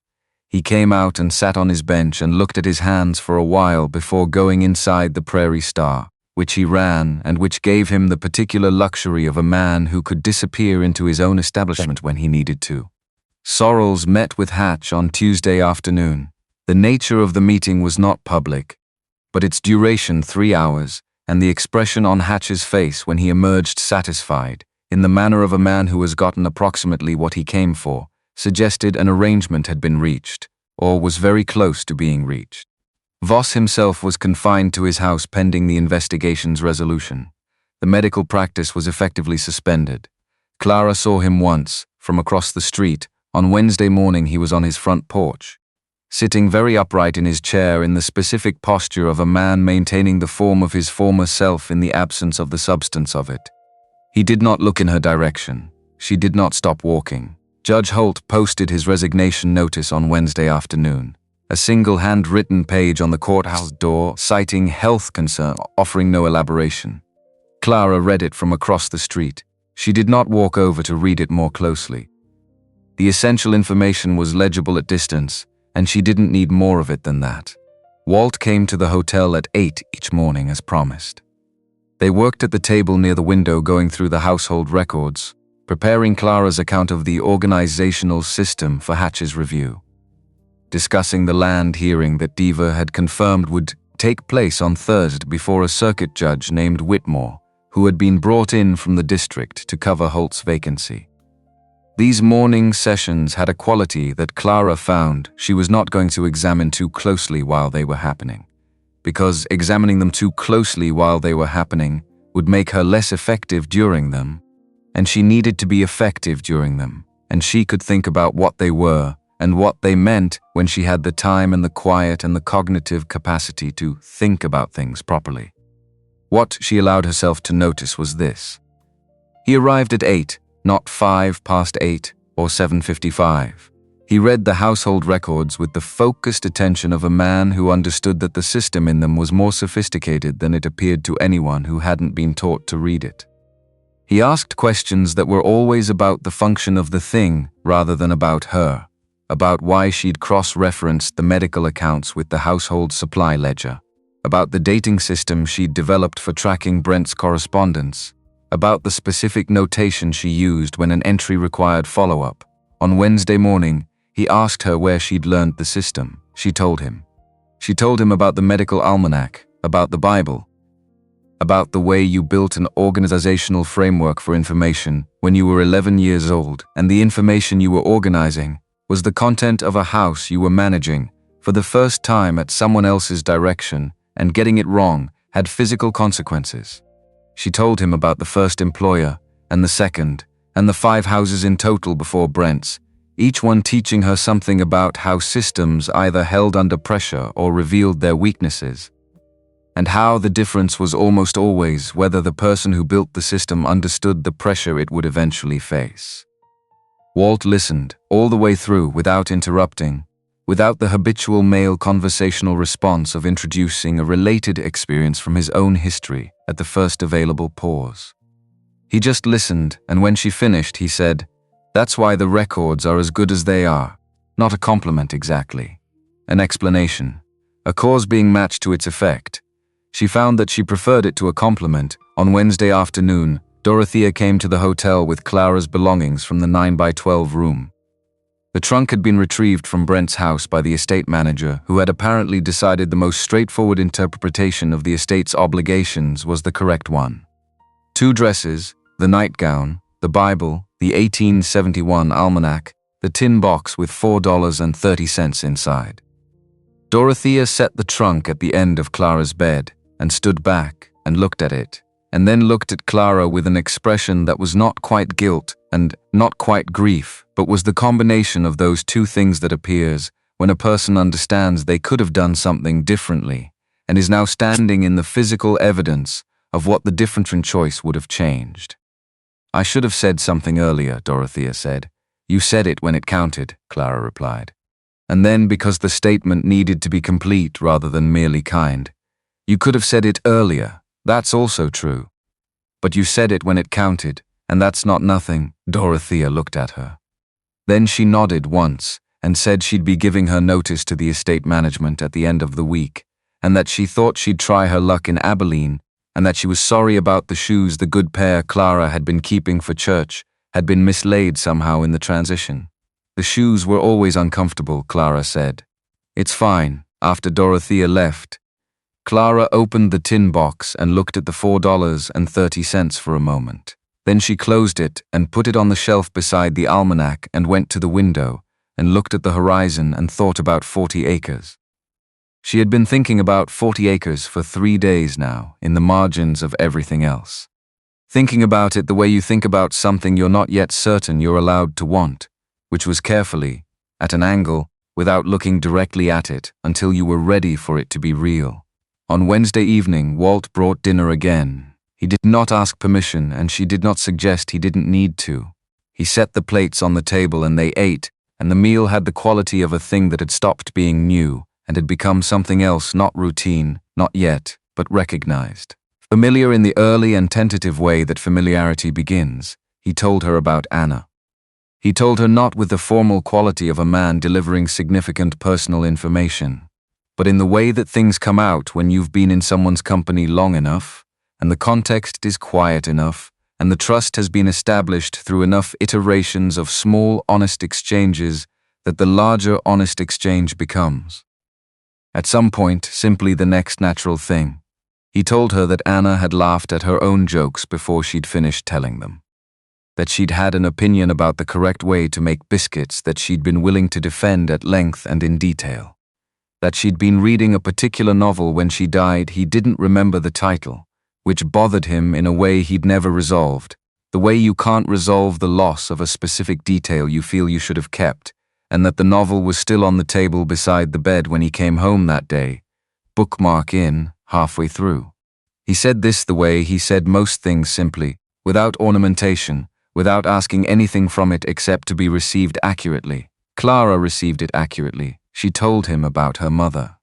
The morning of the death, the particular sound of a house going quiet in a way that was different from ordinary quiet. Her father's arrival. The way she had bequeathed herself the responsibility of caring for what came after, because there was no one else to assume it, and because at 8 years old she had understood, without being told, that this was now how things were. Walt listened. When she finished, he was quiet for a moment. Then he said, "How old were you when you stopped waiting for someone to take care of the things you were taking care of?" She thought about it. "I don't think I ever started waiting," she said. "I think I went from not knowing it was a possibility to knowing it was a possibility but not one I could count on." "That's worse," he said. "Yes," she said, "it is." The dinner ended. He collected the plates and left them by the door as he had each evening. He stood at the door. She looked at him from the table. At the man who had arrived in Harrow Flats 8 days ago with a forged document and 6 years of accumulated loss and 8 days' worth of county records work, and had walked into a courtroom and said 3 words, and then carefully, methodically, without announcing what he was doing, made the rest of it possible. "The land hearing is Thursday," she said. "Come with me, I'll be there," he said. He left.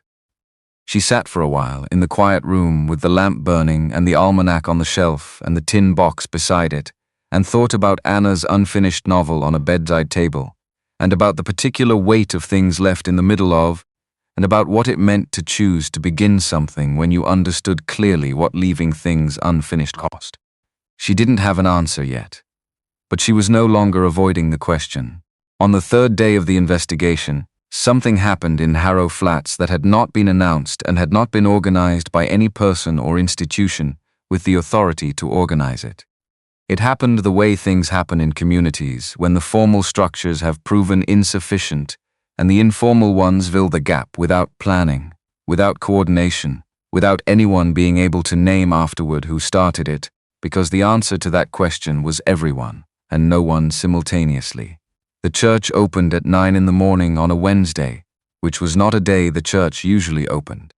The pastor, a man named Briggs, who had been in Harrow Flats for 12 years and had the particular worn patience of a man who had spent those years in a community that was neither as bad nor as good as it wished to believe about itself, had arrived to prepare for Sunday's service and found 3 people on the steps waiting to get in, none of whom had coordinated with any of the others about being there. By 10 o'clock, the pews held 40 people. Clara heard about it from Diva, who came to the hotel at noon to tell her that the gathering was occurring and that Hatch had decided it was relevant to allow it to proceed, though it had no official legal standing, because the statements being given voluntarily in that room were going to end up in his official record anyway, once people worked up the nerve to come to the sheriff's office, and this way the community could process what had happened in a context that felt appropriate to the processing of it.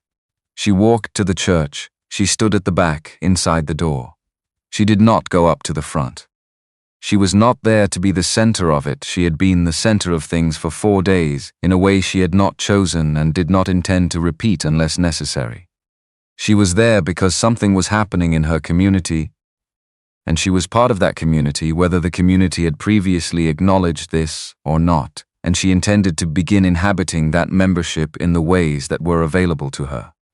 What was happening in the church was not a testimony session in the legal sense. It was something older than that, something that predated the legal framework by several centuries, people telling each other what they knew, in the presence of other people who also knew things, in a space designed specifically for the acknowledgement of truths that hadn't been spoken when they should have been. The baker's wife said what she'd seen at the 4th of July dinner, again, but this time in a room where people turned to look at her when she said it, and then turned to look at each other. And the looking at each other was different from the looking at each other in the courtroom. Because it wasn't the looking of an audience at a spectacle, but the looking of people recognizing something in each other that they'd each been carrying separately. Dorothea spoke. She described 3 years of working alongside Clara and what those 3 years had contained. She was specific. She named dates. She described events in the language of someone who had been present for them and had understood what she was present for, but had made the decision, repeatedly, to keep that understanding to herself. Danny got up and cried, briefly, and then stopped crying and said what he'd seen without the crying getting in the way of the saying, which Clara thought was actually a considerable display of character in a 14-year-old. Pete Garner said he'd seen the bruises 2 summers ago and told himself it wasn't his business, and he said this in the flat, honest tone of a man who had stopped managing his self-presentation and was simply putting the fact on the table where it belonged. And then, from the back of the church, a voice Clara had not expected. The deputy young, red-faced, the 19-year-old who had brought the water and the plates and the keys and the avoidance, stood up and said that he had known, from the morning of the arrest, that something was wrong with the timeline.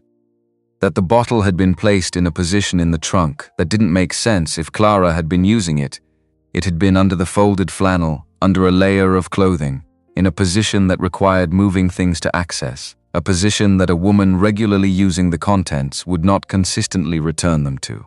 He had noted this and had not said it. He was 19 and he was saying it now, in front of 40 people, and his voice shook on every third word, and he kept going anyway. Clara looked at the back of the pew in front of her.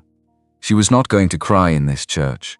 She was not going to cry anywhere that would require anyone to observe it and respond to it, because the responding would cost them something she didn't want to cost them. But she was aware of something happening in her chest that was not grief and was not joy, but was the specific and rarely experienced sensation of a community taking itself apart and putting itself back together differently, and of being the reason it was doing that, and of understanding that the being the reason was a form of power she had not previously possessed and would need to figure out how to carry.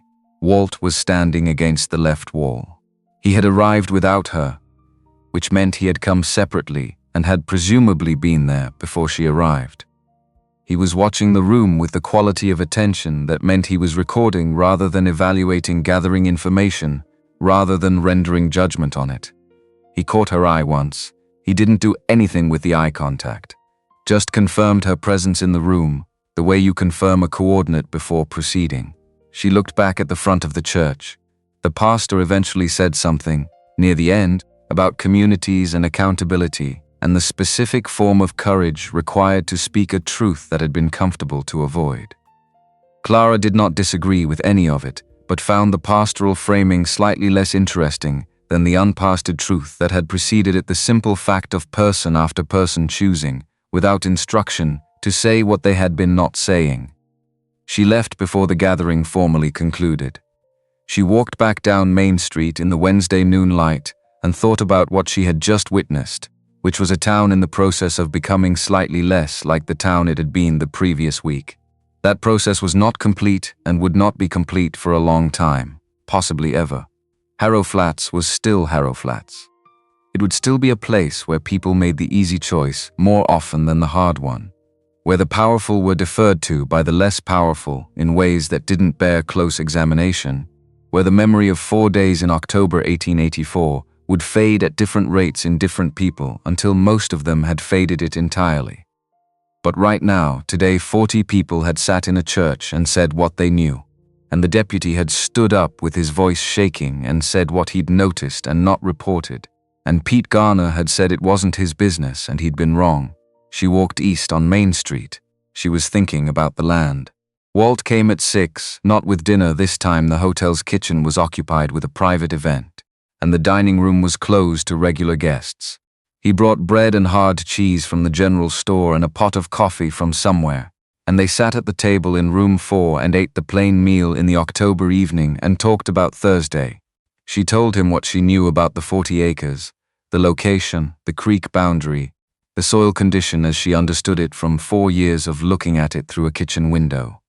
She told him about Alcott, the estate lawyer, and what she anticipated Alcott's argument would center on the ambiguity of woman of my household as a legal identifier and the absence of Clara's name in the provisions text. Walt listened and then said he wanted to argue the case himself at the hearing, if she was willing to allow it. He had prepared a brief the previous evening. She hadn't known he was preparing it, but she was not surprised that addressed the ambiguity argument on 3 grounds. The exclusivity of her role in the household, the evidentiary weight of 4 years of records in her identifiable handwriting, and the interpretive standard applied to testamentary provisions in Texas courts when the intent of the testator could be established through circumstantial evidence. She read the brief. It was good.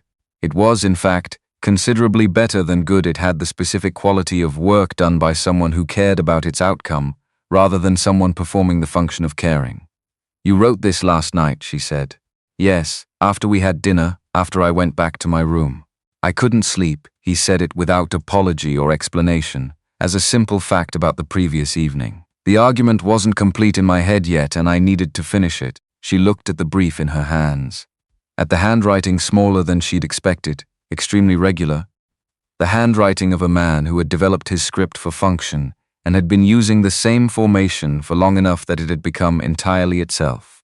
She thought about Anna's novel on the bedside table, bookmark in, halfway through.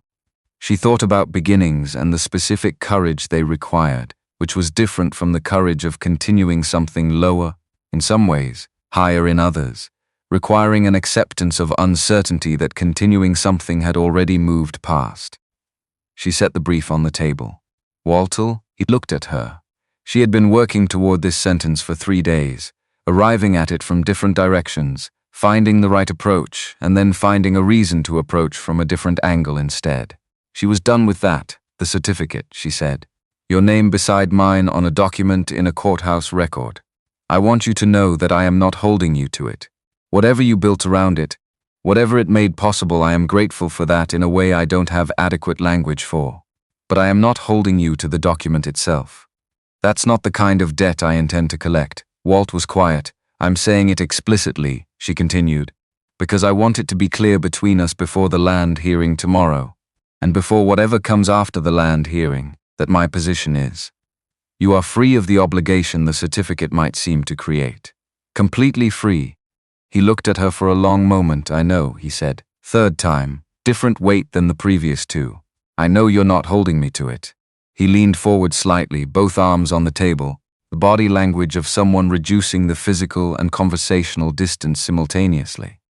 "And I want something on the record between us in return." He paused. "I didn't put my name on that paper because it was the most convenient legal mechanism available. There were other mechanisms. I used this one because..." He stopped, started again. "Because 6 months ago I left Harrow Flats and spent 6 months understanding what I'd left. Not in an abstract way, in the specific daily way of a man who has made a choice and lives with the shape of it." She looked at him. "I'm not asking for anything," he said. "Not tonight, not tomorrow. I'm telling you the honest reason I came back, and the honest reason I built what I built, and the honest reason I intend to be at the land hearing at 9 o'clock tomorrow morning, and wherever you need me to be after that." He met her eyes. "That's the record I want between us." The room was quiet for a moment. The lamp on the shelf burned steadily.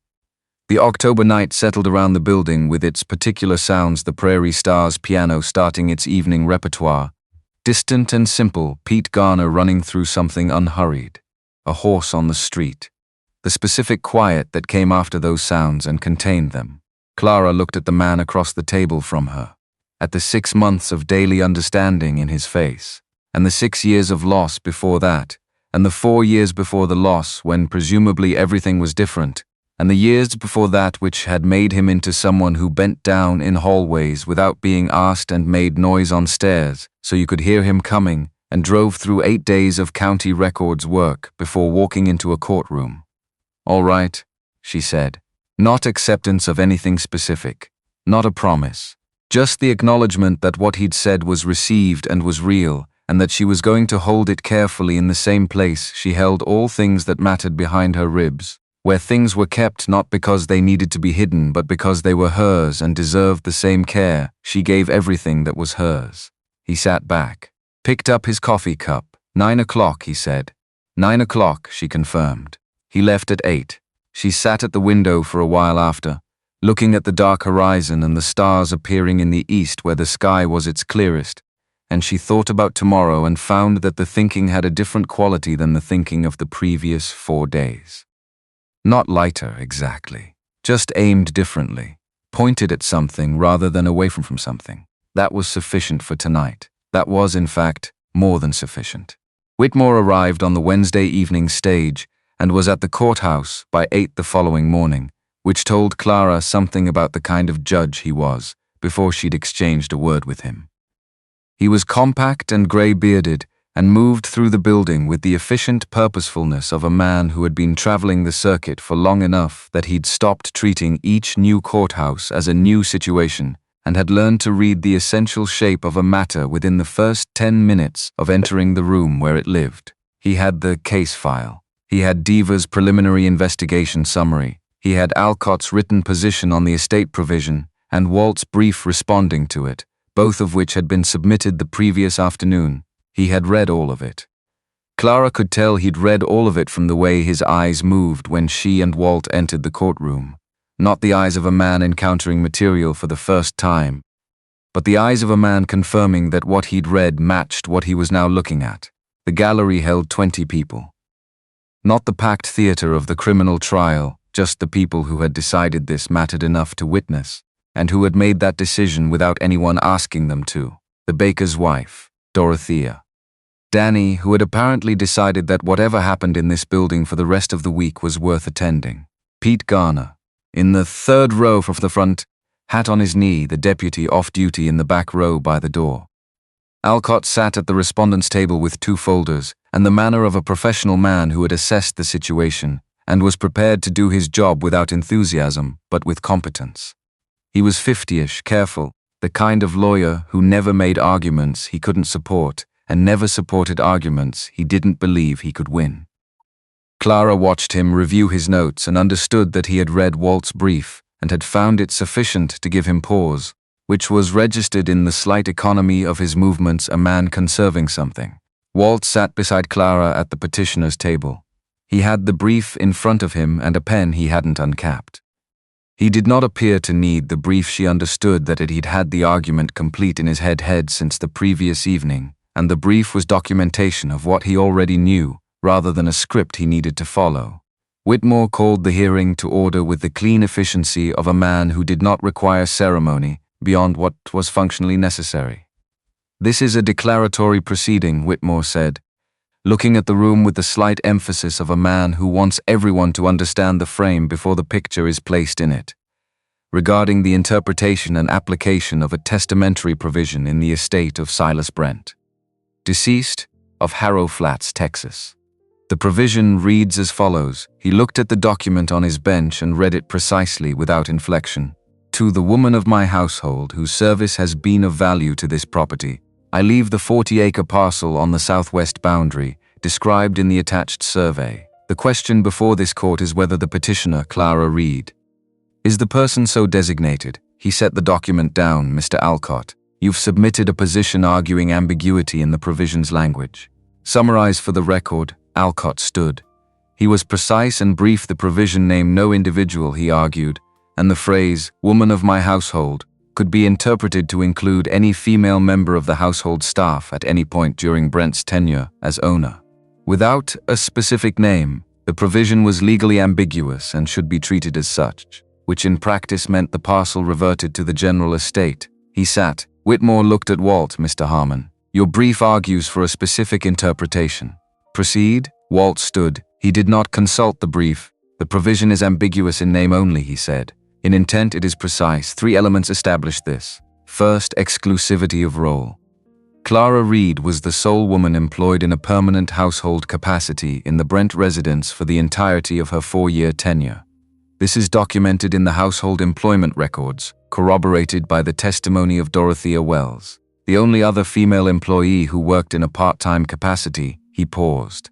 "There is no candidate for the designation other than Clara Reed. An ambiguous provision that points to only one possible subject is not, in practice, ambiguous." Whitmore made a note. Did not interrupt. "Second, evidentiary weight of the records. The household records of the Brent estate, account books, correspondence files, inventory logs, supply contracts were maintained in their entirety by Clara Reed from her first week of employment. These records are currently in the custody of the county clerk and are available to this court. They are in Clara Reed's handwriting throughout. They represent 4 years of continuous documented service of a type and quality that the provision's language, whose service has been of value to this property, plainly describes." He let that settle for a moment. The records are not the records of a woman who was incidentally present in a household. They are the records of a woman who managed one, a small sound from the gallery.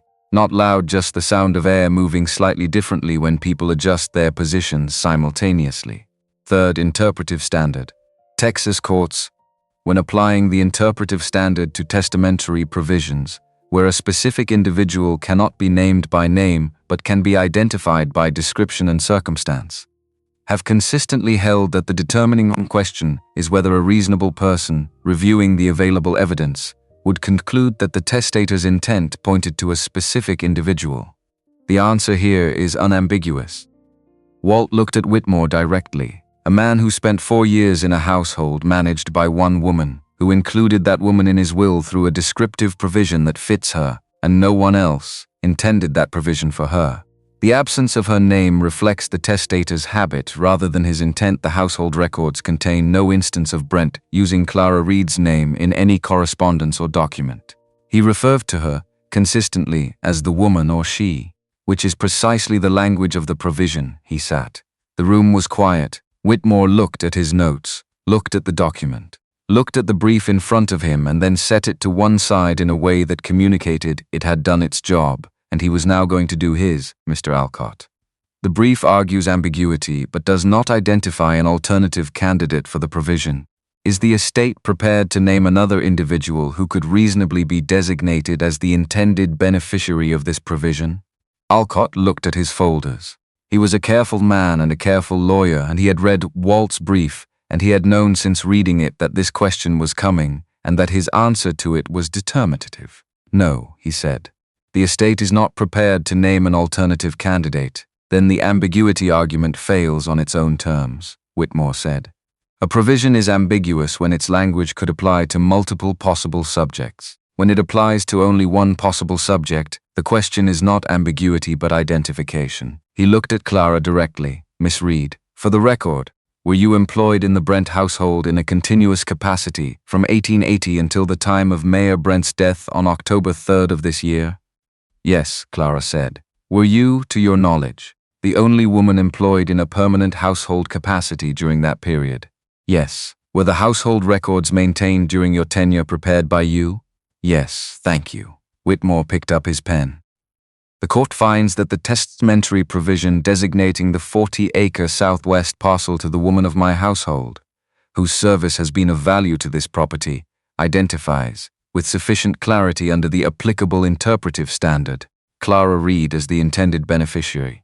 The estate is directed to convey the parcel to Miss Reed in fee simple within 30 days of this order. He signed the document. Set down his pen, fee simple, 2 words that meant no conditions attached, no reversionary clauses, no usage restrictions, no oversight provisions, no second party whose continuing approval was required for the ownership to remain valid. Just the land and her name on it, and the unconditional relationship between those two things from this moment forward. She had read those words in the 1871 almanac in a context unrelated to property law. The almanac had used the phrase in a discussion of medical practice rights, of all things the right to practice without restriction. She had absorbed the meaning of it at 12 years old, and it had sat in the back of her mind ever since, in the category of things she understood in the abstract and had no expectation of encountering in the specific. The gavel came down clean. Final, the sound of a proceeding that had reached its conclusion and required nothing further. The gallery dispersed with the particular movement of people who have witnessed something and are now carrying the witnessing with them back into their ordinary day. Clara stood at the petitioner's table for a moment after Whitmore left the bench.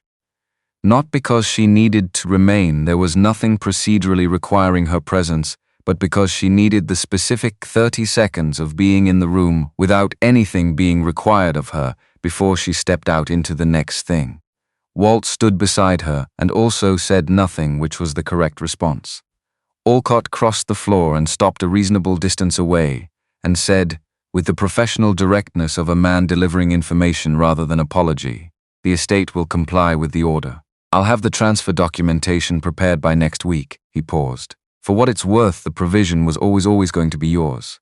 "I was doing my job, I know," Clara said. "So was I." He nodded and left. Dorothea caught her at the courtroom door. She had been crying, which she had apparently done quietly, and without making it anyone else's business until now. And her face showed it red at the edges, composed in the middle, the expression of a woman who cries efficiently and doesn't extend it. "I wanted to be here," Dorothea said. "For this one, I'm glad you were," Clara said. And then, because it was true, and because truth things were worth saying when the opportunity was available. "You were the closest thing to an ally I had in that house, Dora.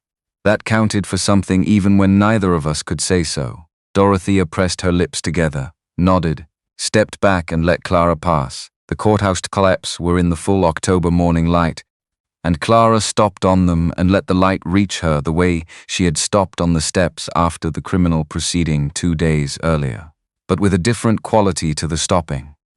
2 days ago she had been standing in the specific disorientation of a person whose situation has changed faster than the body can track. Today the change was settling. Today she was standing in something that was beginning to feel like ground. Pete Garner materialized at the base of the steps with the unhurried arrival of a man who had been nearby and had simply decided to be nearer. 40 acres, he said. 40 acres, she confirmed. He turned his hat in his hands, his particular gesture when he was working through something. "My granddaughter Nora builds things," he said. "Cabinets, furniture, structural framing when someone will hire her for it.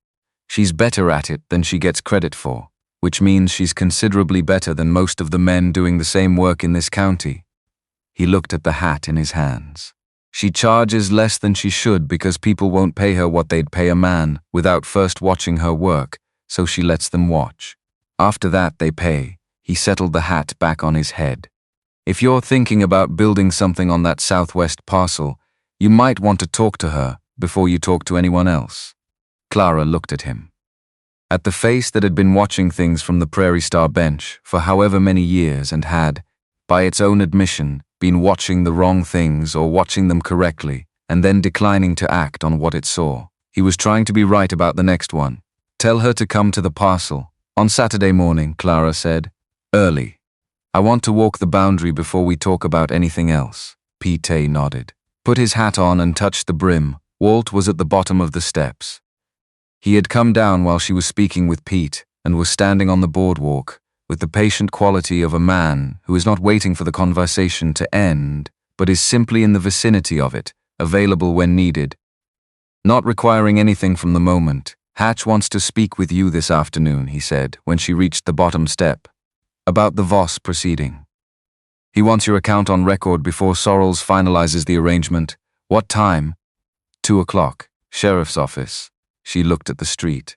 The ordinary business of a Thursday in Harrow Flats proceeding around them, the delivery wagon at the general store, someone's horse tied outside the land office, a woman with a market basket moving purposefully along the opposite boardwalk. All of it the same as it had been every Thursday for 4 years, and all of it different in a way that was not visible in its surface but was present in her relationship to it. "All right," she said.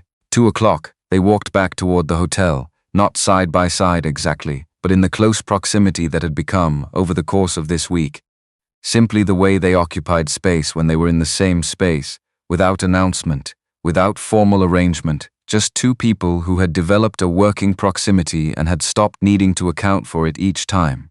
At the hotel door, she stopped. "The certificate," she said. Not the conversation they'd had the previous evening, a different aspect of the same subject.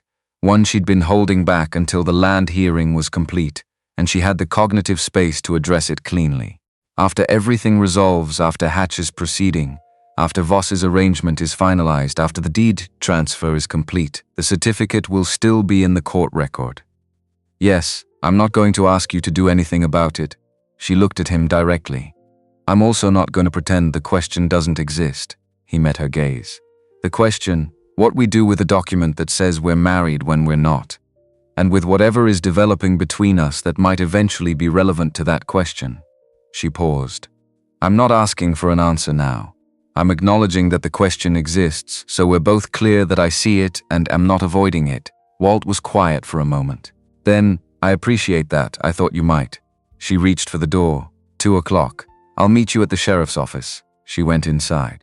The arrangement between Hatch and Sorrells was reached on Friday afternoon, But the details reached Clara through Diva on Saturday morning, which was how she learned the shape of what Voss had agreed to, before she saw any of it in writing. Second degree.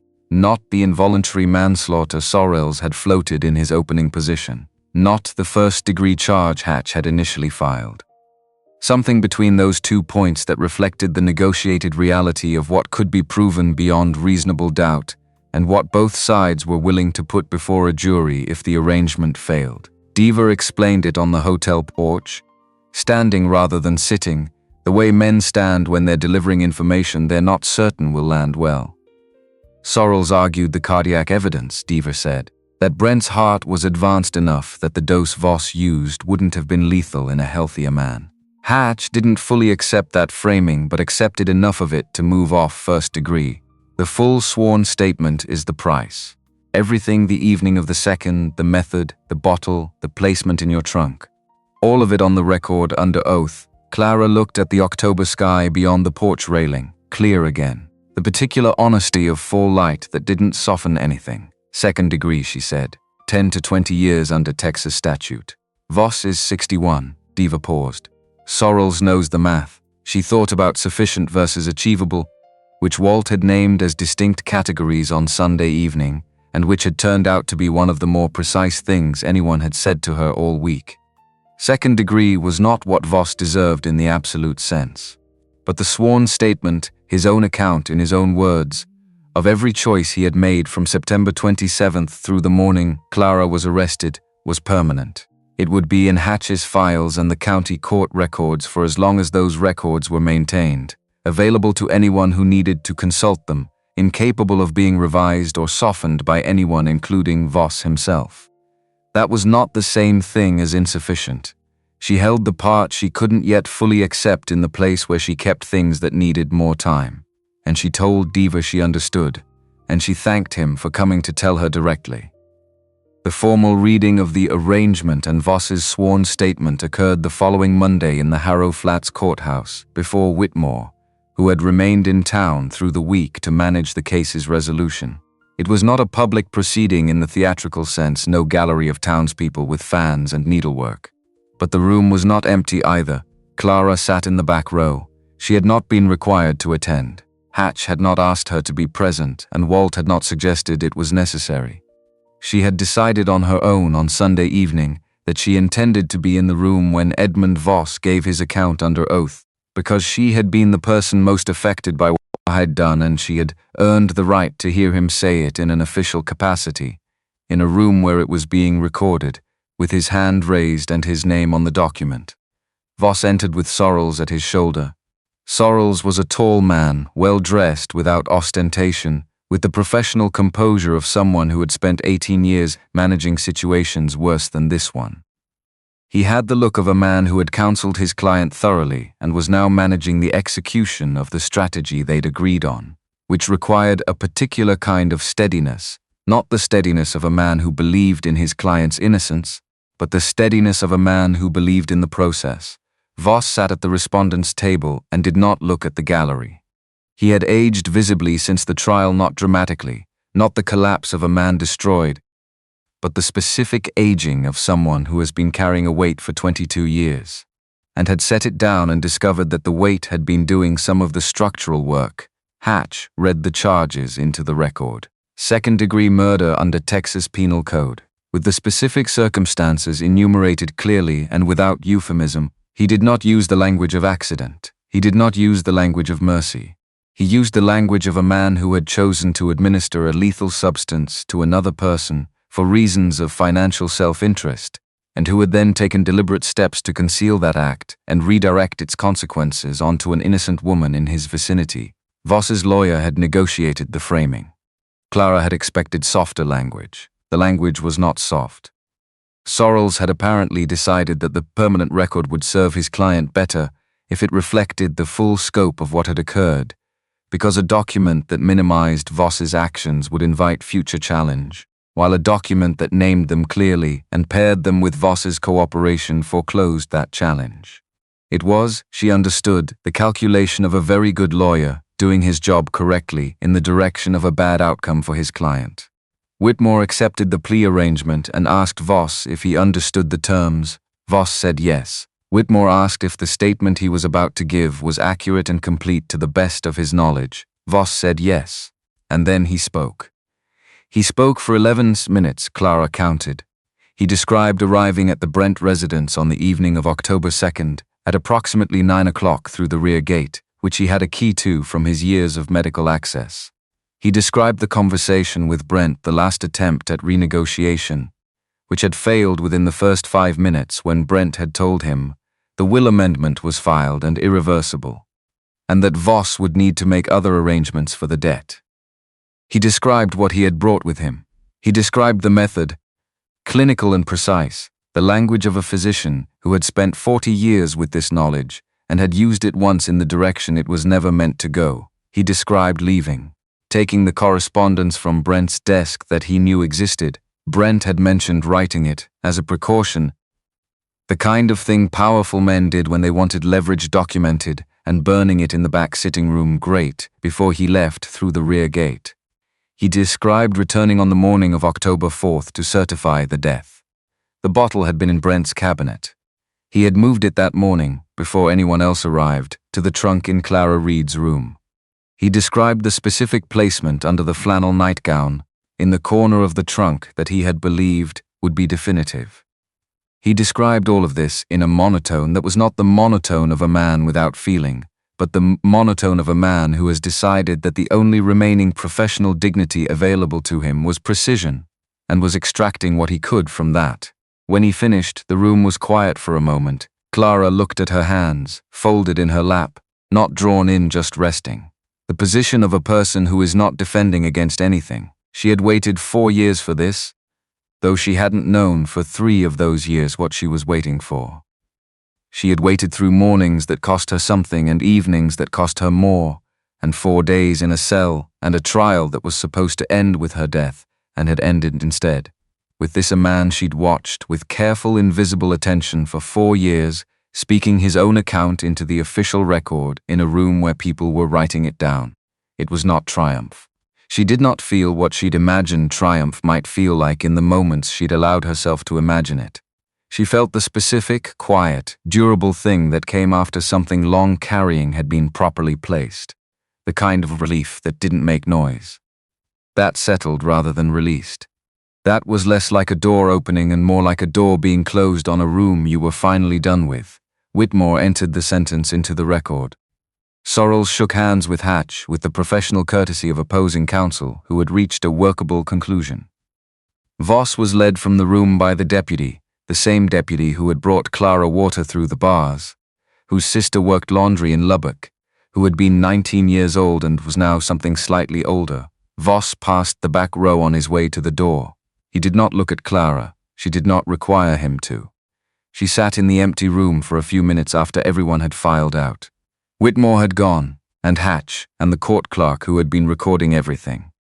Just the room and the October light through the windows, and the pine boards she'd cleaned twice yearly for the ladies' auxiliary luncheons, which she had probably cleaned for the last time. She thought about the burned fragment in the county records file, about the deputy's sister in Lubbock, about 4 years of household accounts in her handwriting currently being reviewed by a county assessor. About 40 acres on the southwest boundary with a creek running along the northern edge. She stood up. She put on her coat. She walked out of the courthouse through the front door, into the morning, and turned east. The deed transfer came through in 28 days, 2 days ahead of schedule, because Alcott was efficient even when efficiency was not in his client's interest. Clara went to the county clerk's office on a Monday morning in November and signed the transfer document and received the filed copy and walked out onto the street with a piece of paper in her hand that said, in the formal language of legal instruments, that 40 acres in the southwest of Harrow Flats belonged to Clara Reed and would continue to belong to Clara Reed until she chose otherwise.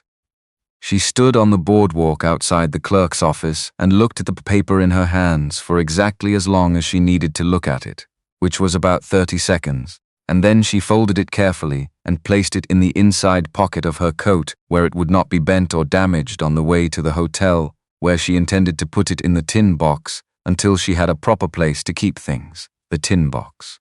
with $4.30 and now a deed to 40 acres. She thought briefly about the disproportion of those two things, existing in the same container, and found it accurate in the way that her life had often been accurate, not proportionate. Not symmetrical, but exactly what it was. Nora had broken ground the previous week. The foundation stones for the house were positioned on the rise above the creek bank, their placement marked with stakes and string that formed the outline of rooms. Clara had gone to the parcel every morning that week, not because she needed to supervise. Nora did not require or desire supervision. And this was evident from their first conversation, but because she wanted to watch something being built from the beginning. She had never watched something being built from the beginning that was going to be hers. She stood at the property line each morning and watched Nora work, and the watching had its own quality that she didn't have a previous experience to compare it to the specific attentiveness of someone who is present for a thing rather than witnessing it from outside. Walt came on Saturdays, as she had asked. He came in the morning and stayed through the early afternoon, and during this time they talked about the construction's progress, about her client list, which had grown to 4 by the 3rd week of November, about the investigation, which had concluded with Voss's sworn statement entered into the permanent record and the second-degree charge filed. They also talked about other things, about Colorado, where Walt had practiced law before he became a marshal and before that version of his life ended, about the specific country of the Panhandle versus the specific country of the mountains, and what it meant to inhabit landscape that didn't provide the vertical reference points most people navigated by. About whether the medical almanac she'd learned to read from was still accurate given that it was now 13 years old, and medicine had not been standing still during those 13 years. She had ordered 3 newer volumes from the Abilene bookseller. They arrived in the 2nd week of November, and she read them at the table in room 4 in the evenings, and sometimes she told Walt about what she'd read on Saturday mornings, and he listened with the focused quality he brought to everything she said when she said things she thought were worth saying. On the 3rd Saturday of November, Nora had the house framed and roofed. Clara stood inside the skeleton of her future home and looked up through the rafters at the November sky and thought about the 9 by 12 room above the kitchen at Brent's house, which also had a view of the sky through a small window, but which had been someone else's room in someone else's house, and which she had occupied at someone else's sufferance. The sky was the same sky. The feeling of standing under it was entirely different. Walt stood beside her in the framed room and looked up too, and said nothing for long enough that she understood he was letting the moment be what it was rather than reducing it with commentary. "It's bigger than I expected," she said. From the outside, the proportions looked smaller. "Nora builds rooms that read as larger than their dimensions," Walt said. "Something about the ceiling height relative to the window placement. You talked to her about it." She mentioned it when I asked her about the framing choice on the south wall. He looked at the framing. "She knows what she's doing. I know she does." Clara looked at the place where the kitchen would attach, the south-facing wall with its 3 window openings that were currently empty rectangles of November light. "I want to be in this house by spring." Nora thinks late January for the house. The working building by March, late January, 3 months. She was still in room 4 at the hotel, which Margaret had stopped treating as a temporary arrangement and had begun including in her monthly accounting as an ongoing tenancy. The hotel was adequate. It was not, and had never been, hers in the way she meant when she used that word. Late January. On the 1st Saturday of December, Walt arrived at the parcel at his usual time to find that the exterior walls were complete and the windows had been fitted with their frames, waiting for glass that was coming on the next freight stage from Abilene. The house had a door. The door had a threshold. Clara had stood on the threshold when she arrived and stepped over it deliberately.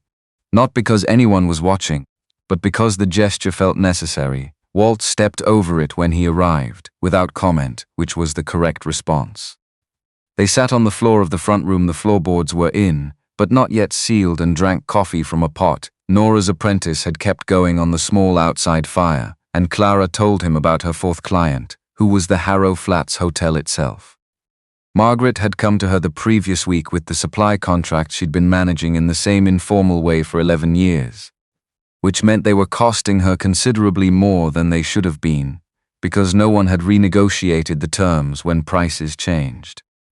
Clara had reviewed them in an evening and had identified 4 contracts that could be renegotiated immediately to save Margaret roughly 12% on her annual supply costs. Margaret had hired her on a retainer before the conversation was finished. Walt listened to this with the expression he wore when something confirmed a calculation he'd already made. How many clients can you carry simultaneously at current capacity? 6 comfortably. 8 if 2 of them are lighter work. More once the working building is complete and I have proper space to keep the files organized. She looked at the unfinished walls around them. I'm going to need to hire someone eventually. Someone who can handle correspondence and basic account entries while I'm in client meetings. Any candidates? She had been thinking about this. Danny, possibly. He's 14. He can write legibly. And he has the quality of someone who will do what he says he'll do without needing to be watched while doing it. She paused. I'd have to teach him the system. But I've taught systems to myself out of a medical almanac. I can teach a system to a willing 14-year-old. Walt looked at the window opening and the December light coming through it, thinner than October's, lower in the sky, the particular quality of winter light on the panhandle that was not warm but was very clear. You've thought about all of this. I've been thinking about it for 3 weeks. What haven't you figured out yet? It was a good question. She appreciated that he asked it instead of the alternative, which was to note what she had figured out and leave the gaps uninvestigated. She looked at the floor between her feet, the sealed pine boards, slightly rough, smelling of new wood and the linseed oil Nora had applied to the first coat. The sign, she said. He looked at her. Reed Household Management, Clara Reed, proprietor. That's what I said on the parcel the first Saturday. She kept her eyes on the floor. And it's accurate. It's what I'm building. But there's a document in the Harrow Flats courthouse with my name beside another name, and I've been aware for the past 6 weeks that at some point the question of what to do about that document becomes the question of what to do about what's been developing. She looked up. I said I wasn't avoiding that question. I'm not avoiding it now. Walt set down his coffee cup on the floor between them. What's been developing, he said, repeating her words back to her, not as a deflection but as a request for precision. You come on Saturdays, she said. You came on 8 Saturdays. You know where the foundation stones are positioned and why Nora chose that height for the ceiling, and that I've been thinking about hiring Danny before I'd told anyone else. You know about the almanac and my mother and what $4.30 looks like in a tin box. She paused. I know about Anna's laugh and the novel on the table and what 6 months of moving in a direction without a destination looks like from the inside. She held his gaze. That's not nothing. And I'm not in the business of pretending that things that aren't nothing are nothing. Walt was quiet. The December light came through the window opening and lay across the floor between them in a long rectangle. The particular winter geometry of low sun through a south-facing window that she had planned for specifically when she and Nora discussed the orientation of the house. The sign, he said finally. What would you want it to say? She had thought about this. She had thought about it carefully, which was how she thought about things that mattered. Reed Harmon, she said, or Harmon Reed. Alphabetically, Reed comes first. He looked at her for a long moment.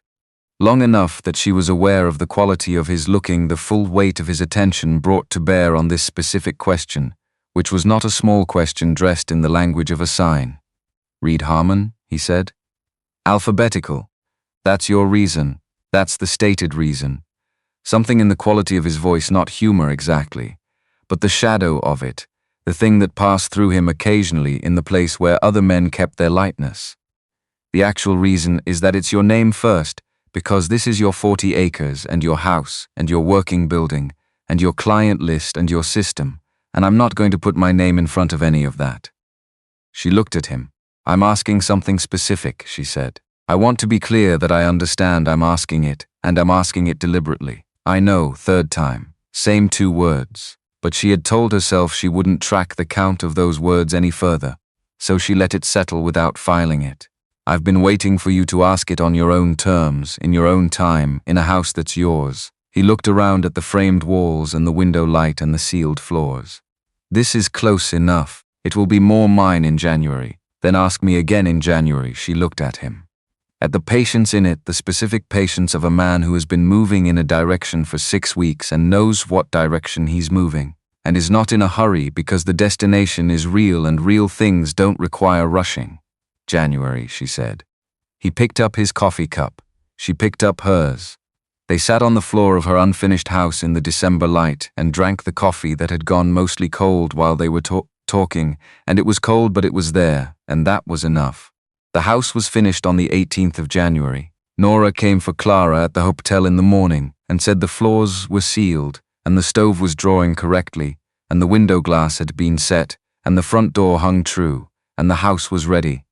She said it with the particular quiet satisfaction of someone who has built something correctly and knows it, and doesn't need to announce the knowing. Clara packed the trunk that evening. The 2 dresses, the nightgown, the Bible and the almanac and the 3 newer medical volumes she'd ordered from Abilene. The tin box with its contents, which now included the deed to 40 acres and the signed retainer agreements with her 4 clients, and the $22 she'd earned in the 2 months since the hotel had hired her. $22. Plus the $4.30 already there. She had not spent freely, but she had spent on what the work required: a good pen, quality paper for correspondence, the reference volumes. The rest was in the box. She carried the trunk down the stairs and through the hotel lobby, and Margaret helped her load it onto the small cart Nora had arranged, and then she walked east through the January morning to the southwest parcel. She stepped over the threshold of her house. The stove was already lit. Nora had come early and started it, which was the kind of thing Nora did without discussion. The practical generosity of someone who knew what was needed and provided it without making ceremony of the providing. The front room was larger than it had looked framed. The south windows brought in the January light at the angle she'd planned for full and direct, illuminating the room from the floor up rather than from overhead down, the specific quality of winter sun in a south-facing room that made even a cold morning feel workable. The kitchen at the back was small and functional. The loft above was accessible by a narrow stair that Nora had built into the north wall, its treads precisely proportioned for Clara's height, because Nora had asked her height before beginning and had used the information. She unpacked the trunk. She put the almanac and the newer volumes on the shelf beside the stove. She put the tinfoil box on the kitchen shelf where she could see it while she worked. She spread the quilt which Margaret had pressed on her when she left, saying it was a hotel quilt that had been mended so many times it was more mending than original, and she couldn't in good conscience charge anyone for the room when the quilt was in that condition, which was manifestly untrue, but was the kind of lie that required no correction, across the bed she'd positioned under the north window of the loft. She stood in the main room of her house and looked at the south light on the floor and said nothing because there was nothing to say that would accurately represent what she was feeling, which was the specific sensation of having arrived somewhere, after a very long journey in which the destination was not known until you reached it and looked back and understood that this was what you had been traveling toward. Walt arrived at 8. She had not told him the specific date. She had told him Nora estimated late January, and apparently Walt had been tracking Nora's progress on his Saturday visits closely enough to identify when late January had become the 18th. He knocked on the door of her house. She opened it. He looked at the room, the stove, the windows, the shelf with the books, the table she'd ordered from Nora's apprentice, which had arrived the previous week, and which was, as promised, built to last. He looked at all of it with the taking inventory quality of his attention, filing the room the way he filed everything, completely and precisely. The ceiling height, he said, exactly what Nora said it would be. She stepped back to let him in. The light is better than I expected. Even in January, he came inside and stood in the main room and looked at the south windows, and she watched him look at them, and there was a quality to the watching that was different from any other watching she had done in her life, which was the quality of watching someone look at something you have built and finding that they're looking at it carefully is a form of acknowledgement that you didn't know you wanted until it was happening. You said January, he said. He was still looking at the windows. I said January, she confirmed. He turned. She had asked something specific in December, and he had told her to ask it again in January, in a house that was hers. The house was hers. It was January. The question was the same question it had been in December, asked from a more settled position, asked by a woman standing in her own house on her own land with her own clients and her own sign going up on the working building next week. Reed Harmon, she said, on the working building sign. And on the certificate in the courthouse, properly this time, properly registered, if you're willing. Walt looked at her with the full and undivided quality of his attention. Yes, he said, 2 letters. The same weight the word had always carried in his usage, not enthusiastic, not performed, just accurate and complete and meaning exactly what it said. She looked at him for a moment. The certificate will need to be refilled, she said. Correctly, with both of our signatures actually present. I've already looked into the process. He reached into his coat and produced a document. She had expected this, or something like it, because Walt Harmon did not arrive at conversations unprepared. The circuit court in Abilene can process the filing. Whitmore's still on the circuit. He's in Abilene next Tuesday. She took the document. It was a form blank as yet, waiting for names and dates and the signatures that would make it real, in the way things were real when they were documented rather than just true. She looked at the blank lines where the names would go. Tuesday, she said. If that works? She set the document on the table that Nora's apprentice had built to last. Tuesday, she said.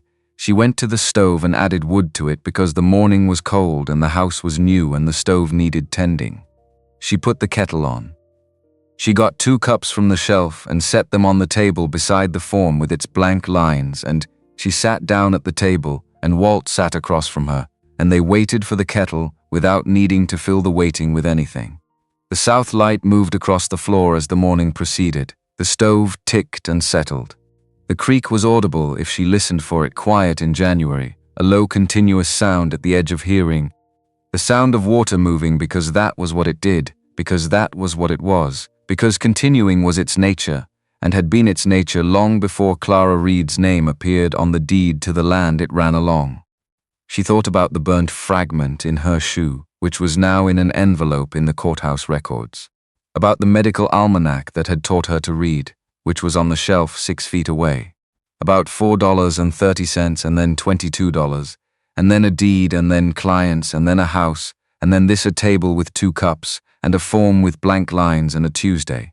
She thought about how things accumulated, not always in the direction of the accumulation you'd been forced to accept, the way resentment accumulated, the way loss accumulated, the way 4 years in a 9x12 room accumulated into a set of habits that had to be consciously unlearned, sometimes in the direction you chose, sometimes by small decisions stacking, each one building on the one before it, each one making the next one possible. The kettle began. She poured the coffee. She set 1 cup in front of Walt and kept the other, and they sat in her house on a January morning and drank it.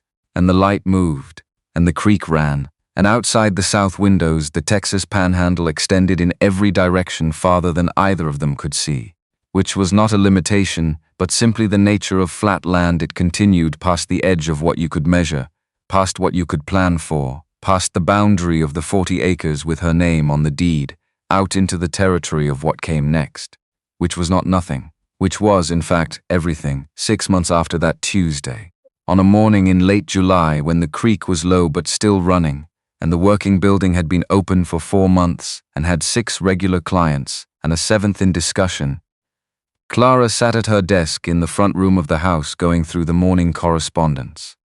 The sign above the working building's door read, Reed Harmon Household Management, in letters Dorothea had painted before she left for Abilene, clean black on white pine, the letters even and well-spaced, the name clear from the road in both directions.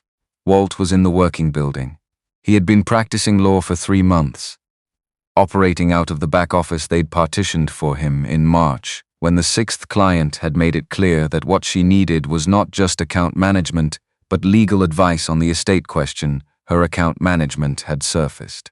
Walt had said he could help with that, and Clara had said she knew he could, and the partition had gone up the following week. Reed Harmon, Household Management and Legal Counsel. 2 practices in 1 building, each complete on its own terms, each strengthened by the proximity of the other. She was 3 months along. She had told Walt in May, at the kitchen table in the house in the morning, before the working day began. She had told him simply and directly, the way she told him everything, and he had sat with the information for a long moment, not shocked, not performing shock, just taking in something significant in the way he took in everything significant, fully and without deflection. He had said, "I want to be here for all of it." She had said, "I know." And now it was July, and the working day was beginning, and she had correspondence to go through, and he had a client at 9, and Nora's apprentice was coming at 10 to discuss the addition they were planning on the east side of the house before the child arrived. She heard Walt's step on the path between the house and the working building. Heard the working building's door open and close. Heard, a moment later, the particular silence of a man who has entered a space and begun to work in it. She looked at the south windows. July light now hotter, more direct, the kind of light that required the windows to be managed in the afternoon to keep the house from overheating, which was a problem she had solutions for, which she had thought through before January and had built the solutions into the design. She picked up the first letter. Outside, the creek ran its low July channel, quieter than October but present, as it had been present every day since she'd walked this land for the first time on a Saturday morning in November, and stood at the northeast corner and looked back across 40 acres and said a word to herself that she had been very carefully practicing. Hers, it didn't feel theoretical anymore. It felt like the ground underfoot, not promising anything except that it was there, not softening any of the difficulty ahead, just present and real, and bearing the weight of what stood on it without complaint, which was, she had come to understand, exactly what ground was for.